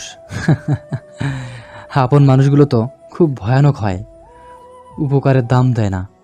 তাদের চাই টাকা, টাকার জন্য তারা সব করতে পারে। দুধ কলা দিয়ে কাল সাপ বড় করেছি আমি। ভালোই হলো, সব রহস্যের সমাপ্তি ঘটাতে পারবো। আমি বসে আছি আমার রুমে। সময় তখন রাত 11টা। ছোট্ট একটা ছবি হাতে, চোখে পানি টলমল করছে। জোরে চিৎকার করে কাঁদতে ইচ্ছা করছে আমার। মা, তুমি এখন থাকলে দেখতে পারতে এই দুনিয়ায় কত রকমের বেইমান মানুষ থাকে। মা, তুমি ছাড়া সবাই বেইমান, সবাই টাকার পাগল, আর তুমি সন্তানের পাগল। এই শহরে বেইমান মানুষ অনেক বেশি। আমরা যাকে ভালো মনে করি, দিন শেষে সেই হয় সবচেয়ে বড় খারাপ। দুনিয়ায় ভালো মানুষ নাই। আমি কান্না করছি আর আমার মায়ের ছবির সাথে কথা বলছি। নীলাদ্রি দরজার পাশে দাঁড়িয়ে আমার কথা শোনে। নীলাদ্রি পিছন থেকে আমার কাঁধে হাত রাখে। আমি পিছনে চেয়ে দেখি নীলাদ্রি বাম হাতের পিঠ দিয়ে চোখের পানি মুছে বললাম, তুমি এত রাতে আমার রুমে কি করো? আর এত রাতে জেগে আছো কেন? কি হয়েছে তোমার? কাঁদছো কেন? কিছু না, যাও গিয়ে ঘুমিয়ে পড়ো। বলো প্লিজ, কি হয়েছে তোমার? আমি আজ শুনতে চাই। আমার অতীত শুনে কি করবে তুমি? বলো প্লিজ, তোমার কষ্ট আমার সহ্য হয় না। আমার অতীত শুনবে? হুম। তাহলে শোনো, ছোট ছিলাম অনেক সহজ সরল একটা ছেলে। মানুষ কলেজে যেত বড় ব্যাগ নিয়ে, আর আমি যেতাম ছোট স্কুল ব্যাগ নিয়ে। সবাই আমাকে নিয়ে হাসাহাসি করত, কিন্তু আমি কাউকে কিছু বলতাম না। কলেজের স্যার ম্যাডাম আমাকে অনেক আদর করত। আমি অনেক ভালো ছাত্র ছিলাম। আমরা অনেক গরিব, তাই আমাদেরকে কেউ দেখতে পারতো না। আমার বাবা 2টা বিয়ে করে। একদিন আমার মা অনেক অসুস্থ হয়ে পড়ে। আমার বাবা টাকা পয়সা দিত না, বেশিরভাগ সময় ওনার ওই বউয়ের সাথেই থাকতো। আমার মা অসুস্থের সময় বাবাকে জানিয়েছি, কিন্তু সে আসতে চায়নি। হঠাৎ একদিন আমি পড়ার টেবিলে বসে পড়ছিলাম, পরে শুনতে পাই বাবার গলা। আমি ভেবেছি বাবা আসছে মনে হয়। একটু পর শুনতে পাই, তুই চলে যা তোর ছেলেকে নিয়ে, আমাকে আর জ্বালাস না, আমি তোকে টাকা পয়সা দিতে পারবো না। আমার টাকা পয়সার দরকার নেই, তুমি আমাকে তোমার কাছে রাখো, আমাকে ছেড়ে দিও না। আমার ছেলেটা অনেক সহজ সরল, তাকে নিয়ে কোথায় যাব আমি? সেটা আমি জানি না। আমার মা অসুস্থ শরীর নিয়ে বাবার পায়ে পড়ে, কিন্তু আমার বাবা তাকে লাথি দিয়ে ফেলে দেয়। মায়ের চিৎকার শুনে আমি পড়ার টেবিল থেকে দৌড়ে আসি। এসে দেখি মা মাটিতে পড়ে কাঁদছে। মা, কি হয়েছে? তুমি কাঁদছো কেন? আর বাবা কোথায়? তোর বাবা চলে গেছে, আর আসবে না। কি বলো মা? বাবা আসবে না কেন? সেদিন আমাকে মা সব বলে। আমি শুনে অনেক অবাক হই। পরের দিন মাকে নিয়ে চলে যাই গ্রামে আমার খালার বাসায়। সেখানে গিয়ে কিছুদিন থাকি। আস্তে আস্তে আমার মায়ের খুব অবস্থা খারাপ হয়ে যায়। ডক্টরের কাছে নিয়ে যাই। ডক্টর বলেছে আমি থেমে যাই। নীলাদ্রি বলে, ডক্টর কি বলেছে? ডক্টর বলেছে আমার মা আর বেশি দিন বাঁচবে না। আমি ডক্টরের কথা শুনে হতভম্ব হয়ে যাই। আমার মা আমার দিকে তাকায়। মায়ের চেয়ে থাকা দেখে বুকটা ফেটে যাচ্ছিল। কি করব কিছুই বুঝে উঠতে পারছিলাম না। সেদিন ডক্টরের কাছে থেকে খালার বাসায় চলে আসি। খালাকে সব বলি। খালা কান্নায় ভেঙে পড়ে। একদিন রাতে ডক্টরের কাছে যাই। স্যার, আমার মাকে বাঁচানো যাবে না? টাকা লাগলে আমি দিব, তবু আপনি আমার মাকে বাঁচিয়ে দিন। দেখুন, টাকা দিয়ে সব হয় না। আপনার মাকে বাঁচাতে হলে তাকে বাইরে নিয়ে চিকিৎসা করাতে হবে, আর বাঁচবে কি না তা বলা যায় না। সেদিন ডক্টরের কাছ থেকে আসার সময় বাবাকে অনেকগুলো ফোন দেই, কিন্তু বাবা রিসিভ করে না। শেষবার কল দিয়ে দেখি নাম্বার বন্ধ করে রেখেছে। বাবার কাছে যেতেই কান্না শুনতে পাই। দৌড়ে যাই, গিয়ে দেখি খালা কান্না করছে। আমাকে দেখে দৌড়ে আসে। বাবা, তুই কোথায় ছিলি? তোর মা আর নাই। এটা শোনার জন্য আমি প্রস্তুত ছিলাম না। আমি মাটিতে বসে পড়ি। আমার ভিতর থেকে কান্না আসে না। বোবা হয়ে গেছি আমি। মায়ের লাশের পাশে বসে এক ধ্যানে চেয়ে থাকি। জানো নীলাদ্রি, আমি যখন মায়ের পাশে বসেছিলাম তখন মনে হয়েছে আমার মা ঘুমিয়ে আছে। একটু পরেই উঠে বলবে, বাবা, তুই খেয়ে আয়, আমি তোর মাথায় হাত বুলিয়ে তোকে ঘুম পাড়িয়ে দেই। আমার মা আর আসে নাই, ঘুম থেকে ওঠে নাই। শেষ ঘুম ঘুমিয়েছে আমার মা। সেদিন মাকে দাফন করে কবরের মাটি ছুঁয়ে মাকে কথা দিয়েছিলাম, এই শহরের সবচেয়ে নামি দামি মানুষ হব আমি। টাকার উপরে ঘুমাবো, সবচেয়ে পাওয়ারফুল হব। মন্ত্রী মিনিস্টার আমার পায়ের নিচে পড়ে থাকবে। দেখো, আমি আমার মাকে কথা দিয়েছি, আজ সেই কথা পূরণ করেছি। হয়েছি পাওয়ারফুল মানুষ। টাকা পয়সা হাতের ময়লা। সেদিন রাতে মায়ের কবর থেকে আর খালারা বাসায় যায়নি। চলে যাই ঢাকায়। সেই বাবা নামে অমানুষটাকে খুঁজে বের করি। কিরে, তুই এখানে কেন? কেন আসতে পারি না? না, এখানে আসার দরকার নাই, চলে যা এখান থেকে। যাওয়ার আগে একটা কাজ করে যাই। কি কাজ? শেষ করে যাই বাবা নামের অমানুষটাকে। সেদিন গলা টিপে মেরে ফেলি বাবা নামের অমানুষটাকে। তার মেয়ে ছিল বাসায়। আমি বাসা থেকে বের হতে চাইলে পিছন থেকে কলা চেপে ধরে মিলি নামের সেই অমানুষের মেয়েটা। তাকেও গলায় ওড়না পেঁচিয়ে মেরে ফেলি। মিলির মা এসব দেখে স্ট্রোক করে মারা যায়। চলে আসি আমাদের সেই বাড়িতে। সেই সহজ সরল ছেলেটা আস্তে আস্তে হয়ে যায় গ্যাংস্টার, পাওয়ারফুল গ্যাংস্টার তুফান। আমি বসা থেকে উঠে চলে যাই ওয়াশরুমে। নীলাদ্রি বলে, একটা মানুষের জীবনে এত কিছু হয়ে গেল, আর সেই মানুষটা অতীতটাকে এতটা নিখুঁতভাবে লুকিয়ে চলতে পারে। নীলাদ্রি, ঘুমিয়ে পড়ো, অনেক রাত হয়েছে। আজকে রাত তোমার সাথে থাকবো। এটা হয় না, যাও রুমে গিয়ে ঘুমিয়ে পড়ো। আমি নীলাদ্রিকে জোর করে তার রুমে পাঠিয়ে দেই। আমি বিছানায় বসে পকেট থেকে ফোনটা বের করে কাকে যেন কল দেই। ভাইয়া বলো। আলমের দিকে খুব কড়াভাবে নজর রাখবি, কই যায় কি করে। নিজের বাসায় থেকেও তোকে বলছি, কারণ খেলাটা খেলবো খুব আরামে। ওকে ভাইয়া। আমি কল কেটে দেই, বিছানায় গা এলিয়ে দেই। সারা রাজ্যের ঘুম এসে ভর করেছে আমার চোখে। আমি ঘুমিয়ে যাই। সকাল 9টা, চেয়ারে হেলান দিয়ে বসে আছে আলম, সামনে সেই অচেনা মেয়ে। কি হয়েছে ম্যাডাম? জরুরি দেখা করার মানে কি? বলছি তো কাজ হবে। কাজ হলে জোর করে হতে হবে। আমি যাই তুফানের লাশ। তাই নাকি? আমার লাশ দিয়ে কি করবি তুই? আর বেঁচে আছিস কিভাবে? তুফান তুই? ভাইয়া তুমি? এত অবাকের কিছু নাই। আর মিলি, তুই বেঁচে আছিস আমার জানা ছিল না, এখন জানতে পারলাম। সেদিন তোকে মাটিতে পুঁতে ফেলার দরকার ছিল, তাহলে হয়তো বেঁচে থাকতি না। কিন্তু আজকে আর বেঁচে থাকবি না। আমার সাথে গেম খেলার মজাটা পাবি, পাবি মৃত্যু। তাই নাকি? তুই মারবে আমাকে? পিছনে তাকিয়ে দেখ। ফারদিন পিস্তল ঠেকায় আমার মাথায়। তা দেখে আমি অবাক। হেসে দেয় মিলি, সাথে আলম। ফারদিন? সরি ভাইয়া, জীবন বাঁচাতে হলে টাকার দরকার। তোমার সাথে থেকে শুধু চাকরের মতো কাজ করেছি, পাইনি কোটি টাকা। এখন পেয়েছি কোটি চেয়েও বেশি, তার বদলে তোমাকে নাই করে দিলাম। এই বলেই আমার বুকের ডান পাশে গুলি করে দেয় ফারদিন। আমি মাটিতে পড়ে যাই। হেসে ওঠে সবাই। কিরে, মারবি না আমাকে? আয় মার।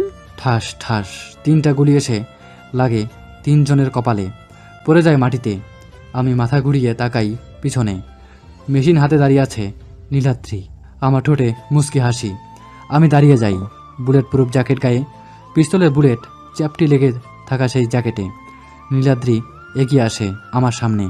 কি মিস্টার তুফান, কেমন দিলাম? ভালো দিয়েছ, এখন আমাকেও দাও। এই কথা বলাতে নীলাদ্রি হাতে থাকা মেশিন ফেলে দৌড়ে এসে আমাকে জড়িয়ে ধরে বলে, না, আমার তুফানকে মারতে পারবো না আমি। তুমি যে আমার কলিজা, আমি যে তোমাকে ভালোবাসি। আমি নীলাদ্রিকে ছাড়িয়ে বলি, গেমটা ভালো ছিল। মনস্টার গ্যাংস্টার বলে কথা। তুমি গ্যাংস্টার, আমি মনস্টার। আমি নীলাদ্রিকে নিয়ে বাইরে যাই। আমি বাইকে উঠে বলি, যাওয়া যাক ভালোবাসার শহরে। চলুক ভালোবাসা তোমার আমার। আমি বাইক ফুল স্পিডে দিয়ে চলে আসি ভালোবাসার শহরে। আমাদের ভালোবাসা বেঁচে থাকবে সারা জীবন। আপনারা সবাই দোয়া করবেন।